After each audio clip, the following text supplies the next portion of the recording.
मैंने दुनिया के सबसे अमीर आदमी के इकलौता बेटा होने की अपनी पहचान छुपाए रखी और एक अमीर हैरिस के साथ सच्चा प्यार किया।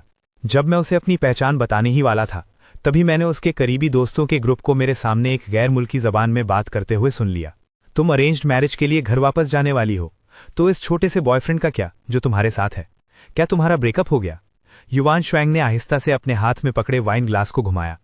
हमारा ब्रेकअप नहीं हो रहा। मैं उसे वाकई पसंद करती हूँ, लेकिन उसकी फैमिली बहुत गरीब है। वो प्रेजेंटेबल नहीं है। अरेंज्ड मैरिज सिर्फ मेरी फैमिली को खुश करने के लिए है। वो मेरा सच्चा प्यार है। जब वक्त आएगा तो मैं उसे छुपा लूंगी। उसे साइड में रखना ठीक रहेगा। उन्होंने इतनी खुलकर बात की, बिना किसी रुकावट के, सिर्फ इसलिए क्योंकि उन्हें लगा कि मेरी फैमिली गरीब है और मुझे वो गैर मुल्की जबान समझ नहीं आती। मैंने उन्हें नहीं बताया कि मैं असलियत में उसे समझता था। तो पता चला कि जब वो मुझसे हमेशा के प्यार के वादे कर रही थी, वो पहले ही अपनी फैमिली की अरेंज्ड मैरिज कबूल कर चुकी थी। मैंने रेस्टरूम जाने का बहाना बनाया। बाहर निकलते ही मैंने फौरन घर फोन किया। मॉम, डैड, मैंने सोच लिया है। मैं घर वापस आने और फैमिली फॉर्चून इनहेरिट करने के लिए तैयार हूं। ये सुनकर कि उनका बेटा आखिरकार मान गया, दूसरी तरफ मेरे पेरेंट्स बहुत खुश हुए। मेरी उस गर्लफ्रेंड को याद करते हुए जिसके साथ मैं अपनी पहचान छुपाकर रह रहा था। उन्होंने पूछा, क्या तुम्हारी वो गर्लफ्रेंड तुम्हारे साथ वापस आ रही है? वो नहीं आएगी। मैं उससे ब्रेकअप करने का सोच रहा हूं। मेरी आवाज़ अनजाने में थोड़ी धीमी हो गई। एक हफ्ते में यहां सब सॉर्ट आउट हो जाएगा। कुछ और बातों के बाद मैंने फ़ोन रख दिया। मैंने अपना फ़ोन रखा और प्राइवेट रूम में वापस चला गया। जब मैंने दरवाज़ा खोला तो कमरे का शोर अचानक एक पल के लिए रुक गया, लेकिन मैंने ऐसे दिखावा किया जैसे मैंने कुछ देखा ही नहीं। मैं सीधा युवान श्वैंग के पास गया और बैठ गया। उसने अपनी तवज्जो बातों से हटाई और मेरी तरफ देखा, जो खामोशी से उसके पास बैठा था। गू जिंगहे, इस कॉल में इतनी देर कैसे लग गई? इससे पहले कि मैं अपना मुंह खोलता, मुझे एक और आवाज़ ने रोक दिया। यहाँ एक भी फॉरेनर नहीं था, लेकिन उस शख्स ने गैर मुल्की जबान में बात की। सिस्टर वन श्वैंग, तुम और जैंग वुबाई कब शादी करने का सोच रहे हो? ये सुनकर ग्लास पकड़े हुए मेरे हाथ थोड़े सख्त हो गए, लेकिन युवान श्वैंग के चेहरे पर वही इंडिफरेंट एक्सप्रेशन था। मेरी तरफ एक नज़र देखने के बाद उसने गैर मुल्की जबान में जवाब दिया, फैमिली ने आधे महीने बाद की डेट रखी है। ये सुनकर वहां मौजूद हर कोई एक साथ मेरी तरफ देखने लगा। एक करीबी दोस्त ने तजस्सुस के साथ पूछा, अगर तुम जैंग वुबाई से शादी करोगी तो गू जिंगहे का क्या होगा? क्या तुम्हारा ब्रेकअप हो गया? युवान श्वैंग ने अपना सर हिलाया। उसने बात जारी रखने से पहले वाइन की एक सिप ली। मैरिज सिर्फ मेरी फैमिली को खुश करने के लिए है। जिसे मैं पसंद करती हूं वो सिर्फ गू जिंगहे है। जैसे ही उसने ये कहा, कमरे में हंसी की लहर दौड़ गई। सबकी मजाकिया बातें लगातार गूंजने लगी। सिस्टर वन श्वैंग, तुम अभी भी इतने बड़े स्टेटस के फर्क के साथ ये प्योर लव गेम क्यों खेल रही हो? क्या तुम वाकई उसके लिए सीरियस हो? उसने मेरी तरफ देखने के लिए अपना सर घुमाया। उसकी आंखों में नरमी और प्यार इतना ज्यादा था कि जैसे सब पिघल जाएगा। बिना एक लफ्ज कहे उसने इस सवाल का बेहतरीन जवाब दे दिया। किसी ने उसके प्यार में डूबे हुए अंदाज को देखा और तारीफ में अपनी जबान दबाई। लगता है ये रियल लव है। मगर फिर भी क्या उसे वाकई गैर मुल्की जबान समझ नहीं आती? वो शख्स सिर्फ आमतौर पर पूछ रहा था। किसे पता था कि जब बाकी लोग उसके सवाल को सुनेंगे, वो सब हंसने लगे। गू जिंगहे गरीब है, उसके पास दूसरी लैंग्वेज सीखने के पैसे कहाँ से आएंगे? फिक्र मत करो, उसे बिल्कुल समझ नहीं आता। सबकी मॉकिंग लाफ्टर मेरे कानों में गूंज रही थी। किसी ने गौर नहीं किया कि उनके बराबर में मेरी सांसें थोड़ी उखड़ी हुई हो गई थी। वाइन ग्लास को जोर से पकड़ने की वजह से मेरे नकल सफ़ेद हो चुके थे। मैंने उन्हें नहीं बताया कि मैं असलियत में गैर मुल्की जबान समझता था। आखिरकार मैं कोई बिना पैसों वाला गरीब बच्चा नहीं था। मैं दुनिया के सबसे अमीर फैमिली का इकलौता बता था। हम 5 साल से साथ थे और युवान श्वैंग मेरे साथ बहुत अच्छी तरह से रहती थी। सिर्फ एक बात थी कि उसने कभी मुझे अपनी फैमिली से नहीं मिलवाया था। पहले मुझे लगा कि वो हमारे स्टेटस की फ़र्क की वजह से परेशान थी। आखिरकार यही फैमिली हायन में एक मशहूर और प्रेस्टीजियस फैमिली थी, इसलिए मैंने पहले ही उसे अपनी आइडेंटिटी रिवील करने का प्लान बना लिया था। मैं सबसे अमीर आदमी का इकलौता बेटा हूं। मैं बस हमेशा अपने पेरेंट्स के प्रोटेक्टिव विंग्स में नहीं रहना चाहता था। इसलिए मैंने अपनी आइडेंटिटी छुपाने और तजुर्बा हासिल करने के लिए बाहर निकलने का फैसला किया। मगर टाइमिंग का कोइंसिडेंस तो देखो। 3 दिन पहले मैंने उसकी स्टडी में एक रेड वेडिंग इन्विटेशन देखा। ग्रूम जैंग फैमिली का यंग मास्टर था और ब्राइड युवान श्वैंग थी। पता चला कि जब मैं और वो एक दूसरे के इश्क में पागल थे, वो पहले ही अपने फैमिली की अरेंज्ड मैरिज मान चुकी थी। पता चला कि वो मुझे बहला रही थी, मुझे अपना हस्बैंड कह रही थी, जबकि वो किसी ऐसे शख्स से शादी करने में बिजी थी जिसकी सोशल स्टैंडिंग बराबर थी और जिसे उसकी फैमिली ने हस्बैंड के तौर पर माना था। उस पल मुझे अचानक महसूस हुआ कि अब कहने को कुछ नहीं बचा। अब से मैं शादी करूंगा और अपने फैमिली का बिजनेस इनहेरिट करूंगा। हम दोनों के सामने ब्राइट फ्यूचर है। ड्रिंक्स के 3 राउंड्स के बाद सब ने बातें करते हुए अच्छा वक्त गुजारा। आसमान अंधेरा हो रहा था, इसलिए पार्टी खत्म हुई और सब निकलने की तैयारी करने लगे। मैं सबके पीछे प्राइवेट रूम से बाहर निकला। सिर्फ कुछ कदम चलने के बाद मैंने पीछे से एक अनजान आवाज सुनी, यंग मास्टर गू। मैं रुका और पीछे मुड़ा। तभी मुझे एहसास हुआ कि जो शख्स मुझे बुला रहा था वो एक पुराना बिजनेस पार्टनर था जो हमेशा मेरे फादर से कोलैबोरेशन के लिए भीख मांगता था। मैं अंदर ही अंदर ठंडी सांस लिए बिना नहीं रह सका। मैं अपनी आइडेंटिटी एक्सपोज नहीं करना चाहता था। मैं मामले को संभालने का कोई रास्ता सोच रहा था। युआन श्वैंग के पीछे चलती हुई ये गर्लफ्रेंड ने मुझे ऊपर से नीचे तक देखा, फिर एक हिकारत भरी हंसी हंसी। कैसा यंग मास्टर? शिंग हे ने जो कपड़े पहने हैं, क्या उनकी कीमत 300 युआन से ज्यादा भी है? वो भला कैसे एक यंग मास्टर हो सकता है? कितना बड़ा मजाक है। इन अल्फाज ने फौरन मजाक उड़ाने वाली हंसी का सिलसिला शुरू कर दिया। वो कोई फॉरेन लैंग्वेज नहीं बोल रहे थे। मैंने उनका मजाक साफ सुना, लेकिन मेरे चेहरे पर कोई एक्सप्रेशन नहीं था। इसके उलट युआन श्वैंग को गुस्सा आ गया। उसने उस शख्स को एक ठंडी वार्निंग वाली नजर से देखा। वो शख्स थोड़ा डरता हुआ रुक गया और फिर इतनी लापरवाही से नहीं हंसा। दूसरे लोग भी वार्निंग वाली नजर मिलने के बाद धीरे धीरे खामोश हो गए। उनकी आवाजें धीमी हो गईं। वो शख्स पीछे नहीं आया। मैं युआन श्वैंग के पीछे चला। घर के रास्ते में हम दोनों ने कुछ नहीं कहा। जब हम घर पहुंचे, उसने अपने शूज चेंज किए और फिर अचानक बोली, मैं तुम्हें अब ऐसी गैदरिंग्स में नहीं ले जाऊंगी। मेरा एक्सप्रेशन काम रहा। अगरचे मुझे इनडायरेक्टली उसके सर्कल ऑफ फ्रेंड्स से निकाला जा रहा था, पर मुझमें कोई तब्दीली नहीं आई। मैंने बस अपना मुंह खोला और एक सवाल पूछा, क्या इसलिए कि तुम्हें लगता है कि मैं तुम्हें एम्बैरस कर रहा हूं? वो हंसी और मुझे हक करने वाली थी, लेकिन मैं हट गया। उसके पास एक्सप्लेन करने के सिवाय कोई रास्ता नहीं था। तुम क्या सोच रहे हो? मैं बस नहीं चाहती कि तुम्हें बुरा लगे, लेकिन हमारी स्टेटसेस अलग हैं। कभी ना कभी हमें इस सिचुएशन का सामना करना ही पड़ेगा। क्या तुम्हारी फैमिली तुम्हें एक अरेंज्ड मैरिज के लिए मजबूर नहीं कर रही? मैंने उसकी तरफ देखा। उसके एक्सप्रेशन में गिल्ट का एक इशारा ढूंढने की कोशिश की, मगर अलायंस लव्स सुनने के बाद भी युआन श्वैंग का एक्सप्रेशन सिर्फ एक पल के लिए सख्त हुआ। वो जल्दी ही नॉर्मल हो गया। शिंग हे, तुम्हें बस ये जानने की जरूरत है कि जिस शख्स से मैं प्यार करती हूं वो तुम हो। इतना काफी है। रही बात दूसरे मामलात की, तो मैं उन्हें सॉल्व करने का कोई रास्ता निकाल लूंगी। अगर मैंने गौर से ना देखा होता तो मुझे सच में उसमें कुछ भी अनयूजुअल नजर ना आता। बोलने के बाद युआन श्वैंग बाथरूम में अपना चेहरा धोने चली गई। उसे जाते हुए देखकर मैंने कुछ नहीं कहा, लेकिन मैं सोचे बिना ना रह सका। तुम्हारा सो कॉल्ड सोल्यूशन, क्या ये अपनी फैमिली की बात मानना है? एक शख्स से शादी करो और दूसरे को साइड पर रखो। ज्यादा दूर नहीं, बेड साइड टेबल से एक मैसेज नोटिफिकेशन की आवाज आई। वो युआन श्वैंग का फोन था। उसने कभी अपना पासवर्ड मुझसे नहीं छुपाया था। मैंने आसानी से उसका फोन अनलॉक किया और मैसेजेस देखने गया। वो जियांग वू की तरफ से था। युआन श्वैंग, हमें कल दोनों पेरेंट्स से मिलना है। अगर तुम आज रात यहाँ नहीं रुकती तो क्या एल्डर्स को पता चल जाएगा कि हम फेक मैरिज कर रहे हैं? मैं जानता हूं कि जिसे तुम प्यार करती हो वो तुम्हारा बॉयफ्रेंड है, लेकिन कम से कम इन कुछ दिनों के लिए क्या तुम मेरी इज्जत रख सकती हो? अगरचे उसके अल्फाज आजिजी भरे लग रहे थे, मैं उसके इरादे समझ सकता था। पहले उसने पेरेंट्स का बहाना बनाया ताकि वो उसके साथ रहने की भीख मांगे, और बाद में क्या होगा? वो बस स्टेप बाय स्टेप इसी बहाने का इस्तेमाल करता रहेगा और ज्यादा डिमांडिंग होता जाएगा। मगर अब इसका मुझसे कोई लेना देना नहीं था। मैं पहले ही जाने का फैसला कर चुका था। ये सोचते हुए मैंने मैसेज को अनरेड मार्क किया और फोन वापस वहीं रख दिया जहां वो था। थोड़ी देर बाद युआन श्वैंग चेहरा धोकर बाहर आई। उसने लापरवाही से अपना फोन उठाया देखने के लिए। अगले ही सेकंड उसने माजरत भरी नजर से मेरी तरफ देखा। शिंग हे, कंपनी में कुछ अर्जेंट काम आ गया है और मुझे जाना होगा। मैं आज रात वापस नहीं आऊंगी। तुम्हें घर पर आराम करना चाहिए। वो जल्दी में निकल गई, मेरे रिएक्शन का इंतजार किए बिना। ना ही उसने ये नोटिस किया कि मैं हमेशा उसे दरवाजे तक छोड़ने जाता था और उससे शिकायत करता था, इस उम्मीद में कि वो मेरे साथ ज्यादा वक्त गुजार सके। मगर इस बार मैंने उसे रोकने की बिल्कुल कोशिश नहीं की।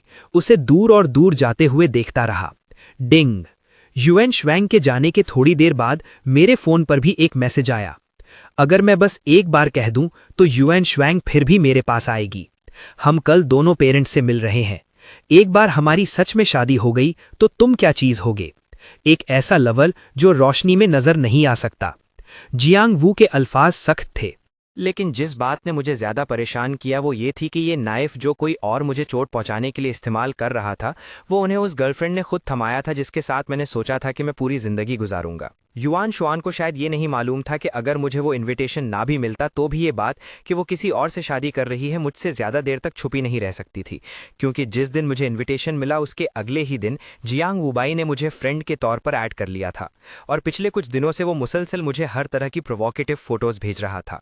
वहाँ युआन ई जियांग वुबाई के साथ वेडिंग ड्रेसेस ट्राई करने की फ़ोटोज़ थीं, वहाँ उनकी साथ में डायमंड रिंग्स चूज़ करने की फ़ोटोज़ थीं, वहाँ उनकी साथ में वेडिंग वेन्यूज़ देखने की फ़ोटोज़ थीं। एक के बाद एक फ़ोटो। उन्होंने उस सारी मोहब्बत को पूरी तरह ख़त्म कर दिया था जो मेरे दिल में युआन शुआन के लिए थी। उस रात युआन शुआन घर नहीं आई, मैंने इस पर कोई तवज्जो नहीं दी। अगले दिन उठने के बाद मैं सीधा कंपनी गया रिज़ाइन करने के लिए।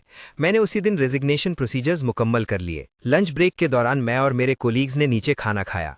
ये सुनने के बाद कि मैंने रिज़ाइन कर दिया है, एक कोलीग जिसके मैं ज़्यादा करीब था वो मजाक किए बिना ना रह सका। आजकल मैं ऐसी वीडियोस देख रहा हूं उन कोलीग्स के बारे में जो अचानक अपनी जॉब्स छोड़ देते हैं ताकि घर जाकर फैमिली बिजनेस इनहेरिट कर सकें। शिंगे, तुम इतने यकीन के साथ छोड़ रहे हो, तुम भी तो घर जाकर फैमिली बिजनेस इनहेरिट करने नहीं वाले ना? मेरा कोलीग सिर्फ मजाक कर रहा था, लेकिन मैंने हल्के से सर हिलाया। सही कहा, मैं अभी वापस जाकर फैमिली बिजनेस इनहेरिट करने वाला हूँ। सब एक पल के लिए हैरान रह गए, फिर ठहाके मारकर हंसने लगे। उन्होंने इसे सिर्फ एक मजाक समझा और कोई तवज्जो नहीं दी। मैं मुस्कुराया और मजीद वजाहत नहीं की। लंच के बाद मैंने अपना सामान एक बॉक्स में पैक किया और बॉक्स उठाकर घर ले गया। जब मैं वापस पहुंचा तो युआन शुआन घर पर ही थी। मुझे बॉक्स के साथ वापस आता देखकर उसे थोड़ा अजीब लगा। तुमने जॉब छोड़ दी? मैंने सर हिलाया। मैं बॉक्स बेडरूम की तरफ ले गया, लेकिन उसकी चिनवटें गहरी हो गईं। उसने मुझे रोकने के लिए आवाज़ दी। क्या तुम्हें ये जॉब सच में पसंद नहीं थी? तुमने अचानक क्यों छोड़ दी? मैंने अपने कदम रोक लिए। जब मैंने उसकी तरफ देखा तो मेरे चेहरे पर एक मुस्कुराहट आ गई, क्योंकि मेरे पास अब एक ऐसा काम है जो मैं अब ज़्यादा करना चाहता हूँ। मुझे ये कहते सुनकर युआन ने मजीद सवाल नहीं किए। उसने सिर्फ कहा, अगर काम बहुत थका देने वाला हो तो बस वापस आ जाना। तुम्हें रोज़ाना इतना थका हुआ देखकर मेरा दिल दुखता है। शिंगे, तुम्हें पता होना चाहिए कि मैं तुम्हें सपोर्ट कर सकती हूँ। मैंने सर हिलाया और एक एक लफ्ज़ बोलकर कहा, मैं किसी का डिपेंडेंट नहीं हूँ। युआन शुआन दंग रह गई। तुम्हारा क्या मतलब है, डिपेंडेंट? मैं मजीद नहीं सुनना चाहता था। मैंने बात काटने के लिए मुंह खोला। तुम आज इतनी जल्दी घर कैसे आ गईं? क्या तुम कंपनी नहीं जा रही? आजकल काम बहुत ज़्यादा है, मेरे पास आज तुम्हारे साथ रहने का वक्त नहीं था। मैंने सोचा कि बात करने के बाद तुम्हारे साथ वक्त गुजारूंगी। उसके तेवर ढीले पड़ गए। वो एक बार फिर मेरी फर्माबरदार गर्लफ्रेंड बन गई। तुम क्या करना चाहते हो? वेस्टर्न फूड खाएं या मूवी देखें? आज तुम जो भी करना चाहते हो मैं तुम्हारे साथ करूंगी। अगर पुराने मैंने ये अल्फाज सुने होते तो शायद मैं इस वक्त बहुत मुतासिर होता। आखिरकार मुझे मालूम था कि वो वाइब ग्रुप की वारिस थी। जितना काम उसे रोज़ाना संभालना पड़ता था वो सच में बहुत ज़्यादा था। इसलिए जो चीज़ें मैं करना चाहता था उन्हें करने के लिए उसकी वक्त निकालने की चाहत कम अज़ कम ये साबित कर सकती थी कि उसके दिल में मेरा बहुत बड़ा मकाम था। लेकिन अब जब मैंने उसकी तरफ देखा तो मैं सोचे बिना ना रह सका कि क्या सच में काम बहुत ज़्यादा है या फिर वेडिंग की तैयारियाँ बहुत ज़्यादा हैं। उसने आखिर ये कैसे किया कि एक तरफ वो दूसरे मर्द के साथ वेडिंग की तैयारियां कर रही थी और साथ ही मुझे भी बहला रही थी ये कहकर कि मैं ही अकेला हूं जिससे वो मोहब्बत करती है। लेकिन आखिर में मैंने फिर भी उसके झूठ को बेनकाब नहीं किया। आखिरकार सिर्फ कुछ ही दिन बाकी रह गए थे। जब वक्त आएगा तो मैं कुदरती तौर पर उसकी ज़िंदगी से बिना किसी निशान के गायब हो जाऊंगा। मैंने सर हिलाया और उसकी सजेशन को रद्द कर दिया। थोड़ी देर सोचने के बाद मैंने आखिरकार कहा, घर साफ करने में मेरी मदद करो। विला में बहुत सारी पुरानी चीज़ें हैं, उन्हें रखने का कोई फ़ायदा नहीं है। युआन शुआन मान गई। उसके मेरे साथ सफाई करते हुए बहुत वक्त गुजारा। लेकिन जब हम सफाई के इख्तिताम कर पहुंचे तो उसे एहसास हुआ कि जो चीज़ें मैं निकाल रहा था वो सब मैचिंग आइटम्स थे जो हमने पहले खरीदे थे। वाटर कप से लेकर ज्वेलरी तक, कपड़ों से लेकर स्लीपर्स तक मैंने बिना सोचे समझे वो सब ट्रैश में फेंक दिए। जैसे जैसे मेरे फेंके हुए मैचिंग आइटम्स की तादाद बढ़ती गई उसके चेहरे की मुस्कुराहट भी धीरे धीरे सख्त होती गई, जब तक कि आखिरी आइटम ट्रैश में नहीं फेंक दिया गया। उसके दिल की घबराहट अब छुपी नहीं रह सकती थी। शिंगे, क्या तुम्हें कुछ पता चल गया है? भला मुझे क्या पता हो सकता है? क्या तुम मुझसे कुछ छुपा रही हो? मैंने अपनी आईब्रो उठाई, युआन शुआंग की तरफ देखते हुए उसके सवाल को इग्नोर किया और अपना एक सवाल पूछा। वो दूसरी तरफ मुड़ी, मुझसे आंख मिलाने की हिम्मत नहीं कर रही थी। थोड़ी देर की खामोशी के बाद उसने अब भी सीधा जवाब नहीं दिया। उसने बस मेरा हाथ जोर से पकड़ा और कहा, जिंगे, चाहे कुछ भी हो जाए, तुम्हें बस ये याद रखने की ज़रूरत है कि जिससे मैं प्यार करती हूँ वो तुम हो।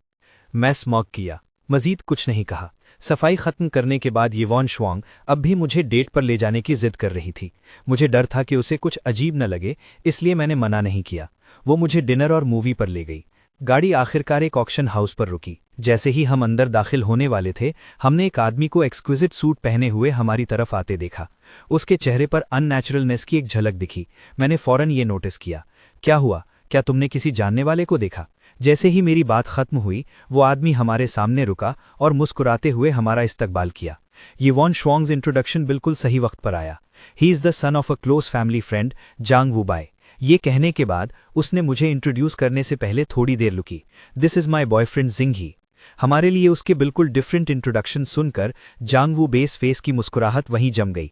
एक लम्हे बाद उसने फिर भी manage to force a smile और अपना हाथ मेरी तरफ बढ़ाया। मैंने बहुत पहले से सुना था कि येवॉन श्वांग्स बॉयफ्रेंड बहुत हैंडसम है। आज तुमसे मिलकर लगा कि तुम वाकई अपनी रेपुटेशन के मुताबिक हो। जब वो बात कर रहे थे, गर्लफ्रेंड्स का ग्रुप जो उस दिन मेरे सामने फॉरेन लैंग्वेज में बात कर रही थी और मेरा मॉक कर रही थी, वो भी पास आ गईं। मेरी नज़र से बचकर उन्होंने येवॉन श्वांग को विंक किया। तब मुझे रियलाइज़ हुआ कि ये एनकाउंटर कोई कोइंसिडेंस नहीं था। उन्होंने इंटेंशनली जांग वुबे को यहाँ लाया था। मेरे अंदर गुस्से की आग भड़क उठी, लेकिन इस सिचुएशन में अगर मैंने अचानक अपना टेम्पर खोया तो बात समझाना और मुश्किल हो जाता। इन सर्कमस्टांसेस में मैं सिर्फ अपना सारा गुस्सा सप्रेस कर सकता था। ऑक्शन में जांग वू बेस सीट बिल्कुल येवॉन श्वांग के साथ थी। अपने प्रोवोकेटिव टेक्स्ट्स के बरक्स इन पर्सन वो नॉलेजेबल और वेल स्पोकन था। ये जानते हुए कि येवॉन श्वांग को पोर्सलिन में इंटरेस्ट है, उसने अपनी कॉन्वर्सेशन इसी टॉपिक के इर्द गिर्द रखी। येवॉन श्वांग भी शुरुआती रेजिस्टेंस के बाद ग्रेजुअली उसकी तरफ झुकने लगी, जब तक मैंने खांसी नहीं की। तब जाकर येवॉन श्वांग को याद आया कि वो मुझे इग्नोर कर रही थी। उसने फौरन नरम आवाज में कहा, आर यू बोर्ड? जिंघे, मुझे पता है तुम्हें इन चीज़ों में इंटरेस्ट नहीं है। अगर तुम्हें कुछ पसंद आए तो तुम उस पर सीधा बिड लगा सकते हो। मैंने अभी कुछ कहा भी नहीं था कि हमारे पीछे बैठी गर्लफ्रेंड्स के ग्रुप की विस्पर्स दोबारा शुरू हो गईं। अगरचे उन्होंने अपनी आवाज़ नीची रखने की कोशिश की, क्योंकि वो सिर्फ एक रो पीछे थे, मैं उन्हें क्रिस्टल क्लियर सुन सकता था। सिस्टर येवॉन श्वांग वाकई इसकी इज्जत बचाना जानती हैं। अगर इसका इंटरेस्ट हो भी तो क्या, इसे कुछ पता ही नहीं है। मुझे डर है कि इसे पैडल उठाना भी नहीं आता होगा। सही कहा, एक अपर क्लास ऑक्शन, ये यकीनन इसका फर्स्ट टाइम होगा। उनमें से कई ने मेरी तरफ डिस्डेन से देखते हुए कहा। वो इसे विस्परिंग कह रही थी, लेकिन मुझे लगा वो इंटेंशनली ये मुझे सुनाने के लिए कह रही थी। मैंने कोई बहस नहीं की। आखिरकार अगली बार जब हम मिलेंगे तो उन्हें मेरे सामने रिस्पेक्टफुली खड़ा होना पड़ेगा और मुझे यंग मास्टर गू कहकर पुकारना होगा। इस पॉइंट पर प्रीवियस आइटम बिक चुकी थी और नेक्स्ट आइटम सामने लाई गई। ये एक जेड स्कल्पचर था जिसका नाम पाइन एंड क्रेन लॉन्जेविटी था। क्वालिटी सुपर्ब थी। सबसे ज़रूरी बात यह थी कि ऑक्शनियर के इंट्रोडक्शन ने क्लेम किया कि ये जैन शैंग का काम है, जो जेड कार्विंग के ग्रैंड मास्टर हैं। जैसे ही उसने ये इंट्रोडक्शन सुना, जांग वू फौरन एक्साइटेड हो गया। उसने अपने हाथ में बिडिंग पैडल उठाया। येवॉन श्वांग, ये पीस हाईली कलेक्टेबल है। ग्रैंडमा की बर्थडे परसों है, ये उनके लिए परफेक्ट बर्थडे गिफ्ट होगा। जब मैंने जैन शैंग का नाम सुना, मैंने सबकॉन्शियसली स्टेज पर रखी आइटम की तरफ देखा। बस एक नज़र देखा और अपनी नज़रें हटा लीं। मेरी पुरसुकून आवाज़, जिसमें कोई रिपल ऑफ इमोशन नहीं था, जांग वू बे के सर पर ठंडे पानी की बाल्टी की तरह थी। This one is a fake. Zhang Wubai ने डिसबिलीफ से मेरी तरफ देखा। वो पूछने ही वाला था कि मुझ जैसे कंट्री बम्पकिन को क्या पता होगा, लेकिन येवॉन श्वांग को अपने साथ बैठा देखकर उसने अपना गुस्सा सप्रेस किया और हंसते हुए कहा, मिस्टर गू ने ये कैसे पता लगाया? क्योंकि असली वाला पहले ही यंग मास्टर गू, जो रिचेस्ट मैन का बेटा है, उसने अपनी दादी को दे दिया है। दुनिया में ऐसा सिर्फ एक ही है। असली उनके घर पर है, इसलिए स्टेज पर जो है वो डेफिनेटली एक फेक है। मैं बस एक काइंड रिमाइंडर दे रहा था। लेकिन जैसे ही मैंने ये कहा, जांग वू बे अचानक जोर से हंसने लगा। यहाँ तक कि हमारे पीछे बैठी येवॉन श्वांग्स की गर्लफ्रेंड्स का ग्रुप भी बिना रुके मजाक उड़ाते हुए हंसने लगा। अगर तुम्हें नहीं पता तो प्रिटेंड मत करो। How embarrassing. सही कहा, रिचेस्ट मैन के बेटे ने दिया है। क्या तुम बेड के नीचे छुपकर अपनी आंखों से देख रहे थे? सिर्फ इसलिए कि तुम्हारा लास्ट नेम भी गू है, ये मत सोचना कि तुम बड़ाए यंग मास्टर गू से कोई रिश्ता जता सकते हो। लोगों के मजाक उड़ाने की हंसी और तेज हो गई। आखिर में वो युआन श्वांग ही थी जिसने ठंडे चेहरे के साथ उनका मजाक रोका। उसने मेरी तरफ देखा, मेरा हाथ थामा। गोशिंग है, मुझे पता है तुम आजकल अप्रेजल पर कुछ किताबें पढ़ रहे हो, लेकिन अप्रेजल स्किल्स सिर्फ किताबों से बेहतर नहीं हो सकती। जियांग वू बाई बचपन से ही ऑक्शन हाउसेज आता जाता रहा है और जेड कार्विंग के बारे में बहुत कुछ जानता है। कुदरती तौर पर वो तुमसे थोड़ा ज्यादा जानता है। उसने कुछ ज्यादा सख्त नहीं कहा, लेकिन उसकी बातों से साफ जाहिर था कि वो समझ रही थी कि मैं फजूल बकवास कर रहा हूं। मैं हल्का सा हंसा और कुछ नहीं बोला। आखिर में जियांग वू बाई ने पूरे 100 मिलियन खर्च किए ताकि वो जेड स्टैचू भारी कीमत पर जीत सके। जब वो अपना कार्ड स्वाइप करने गईं, उस लम्हे को देखते हुए मैं मुस्कुराया। मैं सोच रहा हूं कि ये फैमिली की बूढ़ी खातून को ये जानकर कैसा लगेगा। उसने उनके लिए एक फेक जेड स्टैचू खरीदने पर 100 मिलियन खर्च कर दिए। वो क्या सोचेंगी? मैंने उसे नहीं रोका और ना ही इस पर कोई ध्यान दिया। मैं उठा और रेस्टरूम चला गया। जैसे ही मैंने हाथ धोना खत्म किया, पीछे से एक जानी पहचानी आवाज आई, गोशिंग है। मुझे लगा था कि मैंने अपनी बात साफ कर दी है, लेकिन मुझे उम्मीद नहीं थी कि तुम इतने बेशर्म होगे कि जाओगे ही नहीं। क्या तुम वाकई थर्ड व्हील बनना चाहते हो? उसकी आवाज़ सख्त और नागवार थी, बिल्कुल उस मैच्योर, एलिगेंट और अमीर यंग मास्टर से अलग जो वो थोड़ी देर पहले था। मैंने बेरुखी से अपनी आंखें उठाईं और उसकी तरफ देखने के लिए मुड़ा। मिस्टर जियांग, उम्मीद है आप ये साफ तौर पर समझते होंगे। मैं 5 साल तक उसके साथ था। थर्ड व्हील का टाइटल मुझ पर नहीं जचता, है ना? ये कहकर मैंने उसके पास से गुजर कर जाने का इरादा किया, लेकिन उसने बात खत्म नहीं की और एक ठंडी हंसी के साथ मेरा मजाक उड़ाना जारी रखा। सही है, 5 साल साथ रहे और फिर भी उसने तुमसे शादी नहीं की। क्या कभी सोचा है क्यों? मैं जियांग फैमिली का एयर हूं, वो ये ग्रुप की एरेस है। मैं और वो सोशल स्टेटस में एक परफेक्ट मैच है। और तुम्हारे घर में एक बाप और एक बीमार माँ है। इतने टूटे फूटे फैमिली बैकग्राउंड के साथ जब तुम्हारे पास कुछ नहीं है, तुम उसके काबिल कैसे हो सकते हो? मेरे कदम लड़खड़ा गए। ये फैमिली बैकग्राउंड तो सिर्फ कुछ ऐसा था जो मैंने खुद बनाया था, लेकिन मुझे वाकई उम्मीद नहीं थी कि युआन शुआंग ये सब जियांग वू बाई को बता देगी। मैं खुद पर तंज करते हुए हंसे बिना न रह सका। अगर मेरा वाकई ऐसा बैकग्राउंड होता तो क्या ऐसा होता कि जिसे वो अपना बॉयफ्रेंड कहती थी, जिससे वो प्यार करने का दावा करती थी, उसने दूसरे मर्द को मुझे तकलीफ देने के लिए दूसरा चाकू दे दिया? वाकई नाकाबिल। मेरे दिल में दर्द हुआ और मैं जियांग वू बाई को देखने के लिए पीछे मुड़ा। मेरे दिल में दबी हुई कोफ्त अचानक खत्म हो गई। तुम दोनों ही एक दूसरे के लिए बने हो। मेरी तरफ से तुम दोनों को बहुत मुबारक। ये कहकर मैं फिर से वहां से जाने लगा। मैं अभी बाहर ज्यादा देर नहीं रुका था कि मेरा फोन बजा। मेरी माँ की कॉल थी। गुशिंग है, जल्दी घर आ जाओ। फैमिली में हर कोई तुम्हारा इंतजार कर रहा है और हमने तुम्हारे लिए ढेरों गिफ्ट्स तैयार किए हैं। माँ ने तुम्हारे लिए बाहर के मुल्क में एक पुराना कासल खरीदा है। तुम्हारी आंट ने तुम्हारे लिए एक डायमंड वॉच खरीदी है। सुना है कि इसे कभी इंग्लैंड के बादशाह ने पहना था। तुम्हारे अंकल ने भी तुम्हारे लिए सुपर कार्स का एक काफिला तैयार किया है। मदर गू को फैमिली और मेरी वापसी के लिए तैयार किए गए गिफ्ट्स के बारे में सुनते हुए मेरा चेहरा मायूसी से भर गया। मैं घर फैमिली फॉर्च्यून इनहेरिट करने आ रहा हूँ, दिवालिया निकालने नहीं। जैसे ही मैंने बात खत्म की, पीछे से एक जानी पहचानी आवाज आई, कैसा फैमिली फॉर्च्यून इनहेरिटेंस? मैं सुन्न हो गया और फौरन फोन काट दिया, लेकिन मैं दिल ही दिल में आह भरे बिना न रह सका। ये सब लोग ऐसे क्यों हैं? इन्हें लोगों के पीछे खड़े होकर अचानक बोलने का बहुत शौक है। मैंने सर घुमाकर देखा तो युआन शुआंग खड़ी थी, जिसके चेहरे के तासुरात कुछ अच्छे नहीं थे। थोड़ी देर सोचने के बाद मैंने आखिरकार एक सफाई दी, कुछ नहीं, बस एक पुराने कॉलीग ने पूछा कि जॉब छोड़ने के बाद मेरा क्या इरादा है, तो मैंने उनसे मजाक किया कि मैं घर फैमिली फॉर्च्यून इनहेरिट करने जा रहा हूँ। युआन शुआंग ने तेवरी चढ़ाई। वो साफ तौर पर इस तरह के मजाक करने वाला शख्स नहीं है। उसे अंदाजा हुआ कि कुछ गड़बड़ है। जैसे ही वो अपना मुंह खोलने वाली थी, मैं पहले ही कुछ कदम आगे बढ़ चुका था और उसे बुलाने के लिए सर घुमाया। क्या तुम नहीं चल रही? अभी कुछ कीमती ज्वेलरी दिखाए जाने बाकी हैं। ये अल्फाज सुनकर युआन शुआंग को लगा कि मैं कुछ ज्वेलरी खरीदना चाहता हूं और उसने सर हिलाकर मेरा पीछा किया। ऑक्शन रूम में वापस आने के बाद युआन शुआंग ने अगली कई कीमती ज्वेलरी पीसेस भारी कीमत पर जीत लीं। उन्हें पैक करवाने के बाद उसने वो मेरे हवाले कर दिए। मैंने अपने हाथ में मौजूद बॉक्स को देखा और धीमे से कहा, मैं ये चीज़ें इस्तेमाल नहीं करता। युआन शुआंग मुस्कुराई और मुझे गले लगा लिया। अब से इसकी आदत डाल लो। तुम्हें पैसे ज़ाया होने से डरने की ज़रूरत नहीं है। मैं पूरी ज़िंदगी तुम्हारे लिए ये खरीदूंगी। मेरे लब भड़क गए, लेकिन आखिर में मैंने अपनी बाकी बात नहीं कही। मैं करोड़ों की चीज़ें नहीं पहनता।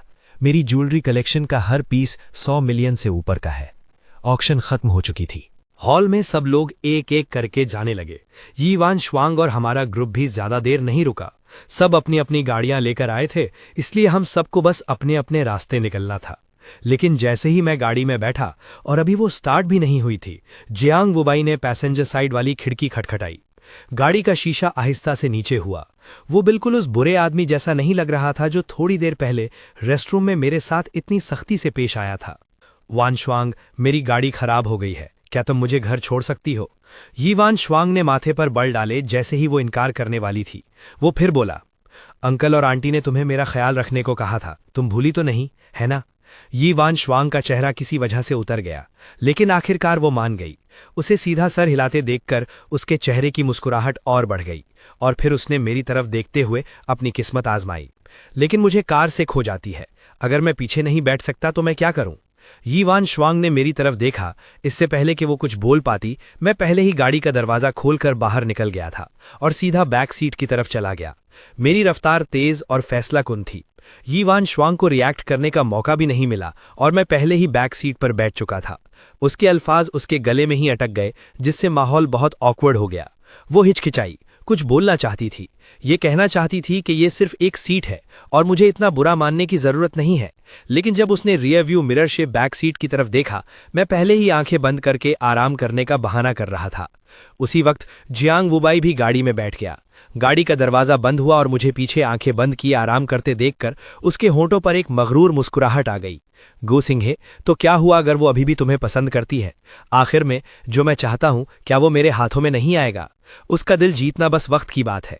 ये सोचते हुए जियांग वुबाई का मूड अचानक अच्छा हो गया जब उसने यी वान श्वांग की तरफ देखा। उसकी आंखों में नरमाहट थी। क्या मिस्टर गू थक गए हैं? फिर उन्हें थोड़ी देर आराम करने दो। शायद मेरे अजीब रवैये को नोटिस करते हुए यी वान श्वांग ने भी जियांग वुबाई से ज्यादा बात नहीं की। उसने बस सर हिलाया और खामोशी से गाड़ी स्टार्ट कर दी। मुझे नहीं पता मैं कब सो गया।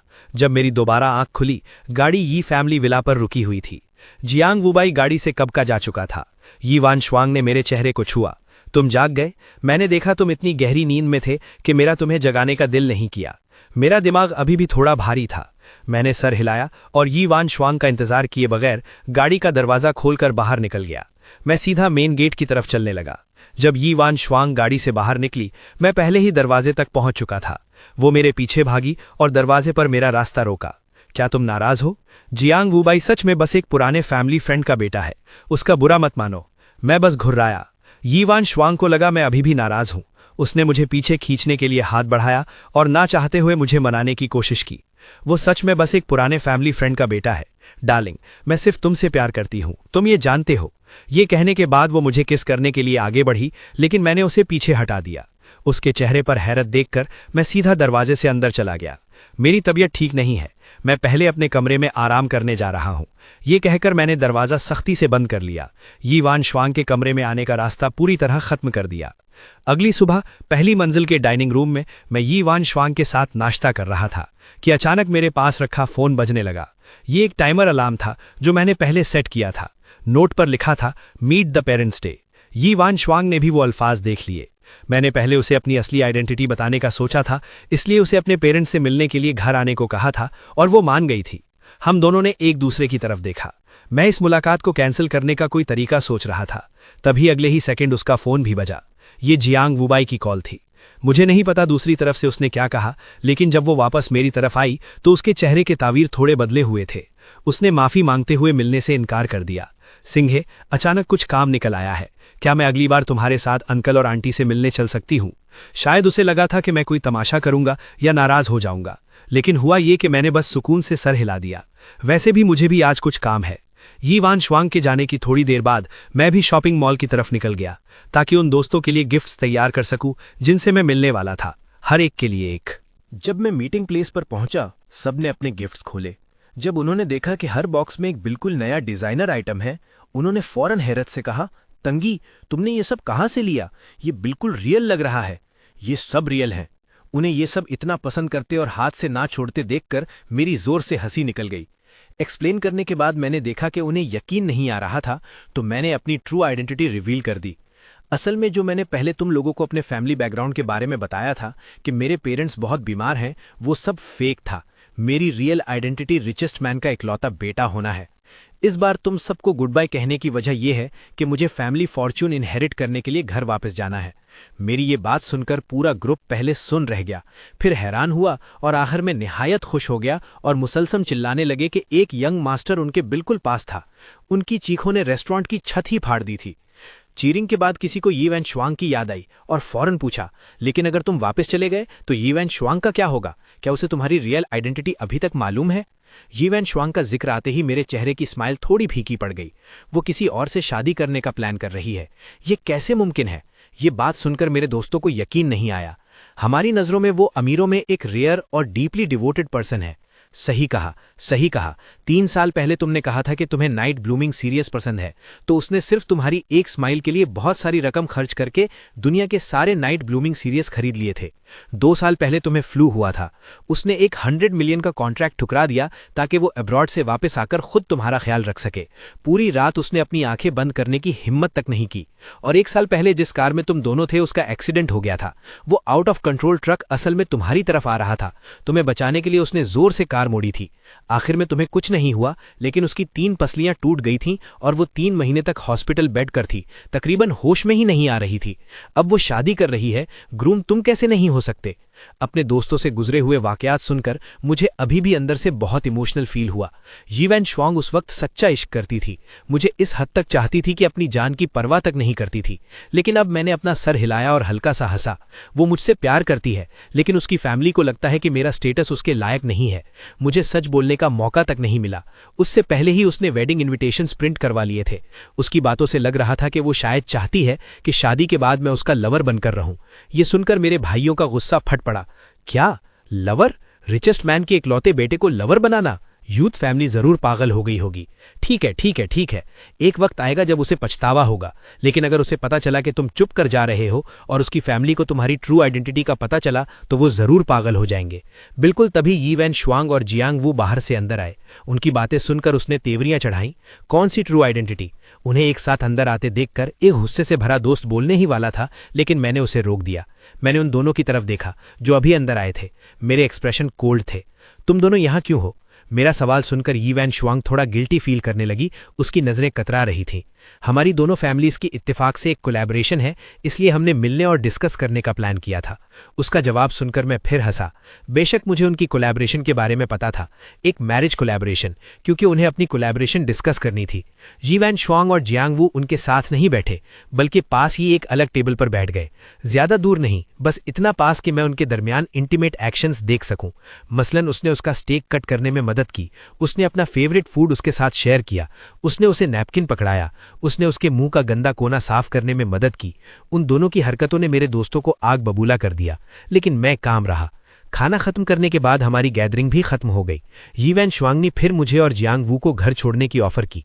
शायद पैसेंजर सीट पर पिछली लड़ाई से सबक लेकर इस बार यी वैन शुआंग ने अपना लेसन सीख लिया था। उसने फैसलाकुन अंदाज में अपनी फैमिली की स्ट्रेच्ड रोल्स रॉयस मंगवाई, जिसे ड्राइवर चला रहा था। जाहिर है अब वो पैसेंजर सीट पर नहीं जाएगी। कार सुकून से जियांग फैमिली के घर की तरफ बढ़ रही थी।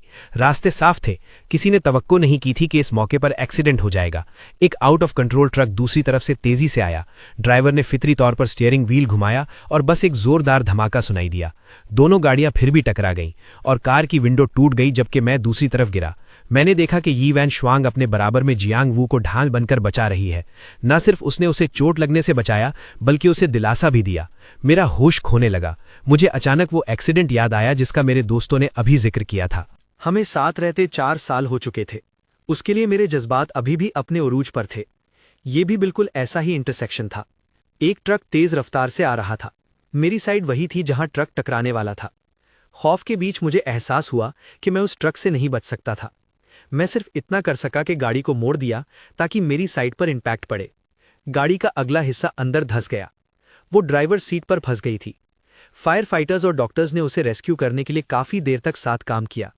आखिरकार उसे गाड़ी से निकाल लिया गया। उस दिन वो मरते मरते बची थी, लेकिन फिर भी जब खतरे से बाहर होने के बाद उसकी आंख खुली तो सबसे पहले उसने मेरी खैरियत पूछी। अब फिर से एक कार एक्सीडेंट हुआ है। फर्क सिर्फ इतना है कि इस बार जिसे उसने इंस्टिंक्टिवली बचाया वो मैं नहीं हूं। स्ट्रेच्ड रोल्स रॉयस का पिछला हिस्सा इतनी बुरी तरह तबाह हो गया था कि पहचाना नहीं जा रहा था, जब तक सब गाड़ी से बाहर नहीं आ गए। युवान शुआंग अभी भी जियांग वुबाई को संभाल रही थी। आखिरकार उसने मुझे देखा, जो खामोशी से अपना खून बहता हुआ माथा पकड़े हुए था। खुशकिस्मती से मेरी चोट ज्यादा गहरी नहीं थी। हॉस्पिटल में पट्टी करवाने के बाद कोई मसला नहीं था, लेकिन सर की चोट की वजह से डॉक्टर ने 2 दिन ऑब्जर्वेशन के लिए हॉस्पिटल में रहने का मशवरा दिया। युवान शुआंग में मेरे सर पर लगी गॉज को देखा। उसका चेहरा शर्मिंदगी से भरा था। जिंगी, मुझे माफ कर दो। उस वक्त मैंने सिर्फ ये सोचा कि थोड़ी देर में मेरी जियांग वुबाई के साथ एक कोलैबोरेशन है जिसमें हमें साथ जाना है। उसका चेहरा जख्मी नहीं हो सकता था, इसलिए मैंने उसे बचाया। तुम चाहे मुझे मारो या डांटो, मैं सब बर्दाश्त कर लूंगी। बस प्लीज मुझे इग्नोर मत करो, ठीक है? गलती मानने का उसका अंदाज बहुत सच्चा था। वजह भी माकूल लग रही थी। अगर मुझे उनकी वेडिंग याद ना होती, जो आधे महीने से भी कम वक्त में होने वाली थी। मैंने अपनी आंखें नीची कर लीं और कुछ नहीं कहा। ना मैंने ये कहा कि मैंने माफ नहीं किया और ना ही ये कहा कि माफ कर दिया है। शुरू से आखिर तक मेरे चेहरे के एक्सप्रेशंस बिल्कुल पुरसुकून थे। युवान शुआंग की माफी खत्म नहीं हुई। वो बार बार सॉरी बोलती रही। फिर अचानक उसे कुछ याद आया। उसकी आंखों में उम्मीद की एक किरण चमकी। तुम्हारा बर्थडे कुछ ही दिनों में है। क्या मैं तुम्हें तुम्हारा गिफ्ट पहले दे सकती हूं? तुम्हें बर्थडे प्रेजेंट में क्या चाहिए? मैं तुम्हारे लिए खरीद दूंगी। ये सुनकर मैंने आखिरकार उसकी तरफ देखा, मगर मेरी आंखों में कोई जज्बात नहीं थे। फिर मेरे लिए 3 दिन बाद की शैंगचैंग की प्लेन टिकट खरीद दो। किस लिए? शैंगचैंग जाना है। वो थोड़ी हैरान हुई, लेकिन फिर फौरन उसने खुद ही जवाब सोच लिया। क्या तुम ट्रिप पर जाना चाहते हो? मैंने कोई वजाहत नहीं दी, बस सर हिला दिया। युवान शुआंग ने मजीद कोई सवाल नहीं पूछा और मेरे सामने ही अपना फोन खोलकर शैंगचैंग की प्लेन टिकट खरीद ली। टिकट खरीदने के बाद उसने कहा कि वो आजकल बिजी है और उसके पास मेरे साथ जाने का वक्त नहीं है। तुम पहले शैंगचैंग जाकर एंजॉय करो। जब मेरे पास वक्त होगा मैं तुम्हारे साथ ट्रिप पर चलूंगी। बर्थडे गिफ्ट के लिए प्लेन टिकट बहुत छोटी चीज है। मैं बाद में तुम्हें एक बड़े सरप्राइज से इसका बदला चुका दूंगी। मैंने अपना सर हिलाया और हल्का सा मुस्कुरा दिया। ये छोटा नहीं है, बिल्कुल भी छोटा नहीं है। आखिरकार ये प्लेन टिकट मेरे घर जाने का रास्ता है। युवान शुआंग, तुम्हारे गिफ्ट का शुक्रिया, मुझे खुद अपने हाथों से घर भेजने के लिए। हॉस्पिटल में उन 2 दिनों के दौरान युवान शुआंग बिल्कुल वैसी लग रही थी जैसी हमारी मोहब्बत के शुरुआती दिनों में थी। तुम कह सकते हो कि उसने मेरा बहुत ज्यादा ख्याल रखा, लेकिन ये अच्छे दिन ज्यादा नहीं चले। उसका ख्याल रखना मेरे डिस्चार्ज होने वाले दिन ही खत्म हो गया। उसने पहले ही कह दिया था कि उसे काम है, इसलिए उसने एक ड्राइवर को मुझे घर छोड़ने के लिए भेज दिया। उसके फौरन बाद मुझे जियांग वुबाई की तरफ से एक तंज भरा मैसेज मिला। सॉरी, युवान शुआंग और मैं जल्द ही शादी कर रहे हैं। आज उसे मेरे साथ मेरे घर डिनर पर जाना है। मुझे डर है कि उसके पास तुम्हें हॉस्पिटल से लेने का वक्त नहीं होगा। मैंने इस मैसेज पर कोई ध्यान नहीं दिया, बस खामोशी से घर गया और अपना लगेज पैक करना शुरू कर दिया। रवानगी के दिन मैं बहुत जल्दी उठ गया। टेक ऑफ से 7 घंटे पहले मैं एक एक करके अपने सूटकेसेस बाहर ले गया। तभी मेरी मुलाकात वापस आती हुई युवान शुआंग से हुई। विला के दरवाजे पर सूटकेसेस का ढेर देखकर उसका चेहरा खौफ से पीला पड़ गया। उसके दिल में अचानक बेचैनी बढ़ गई। ये सब क्या है?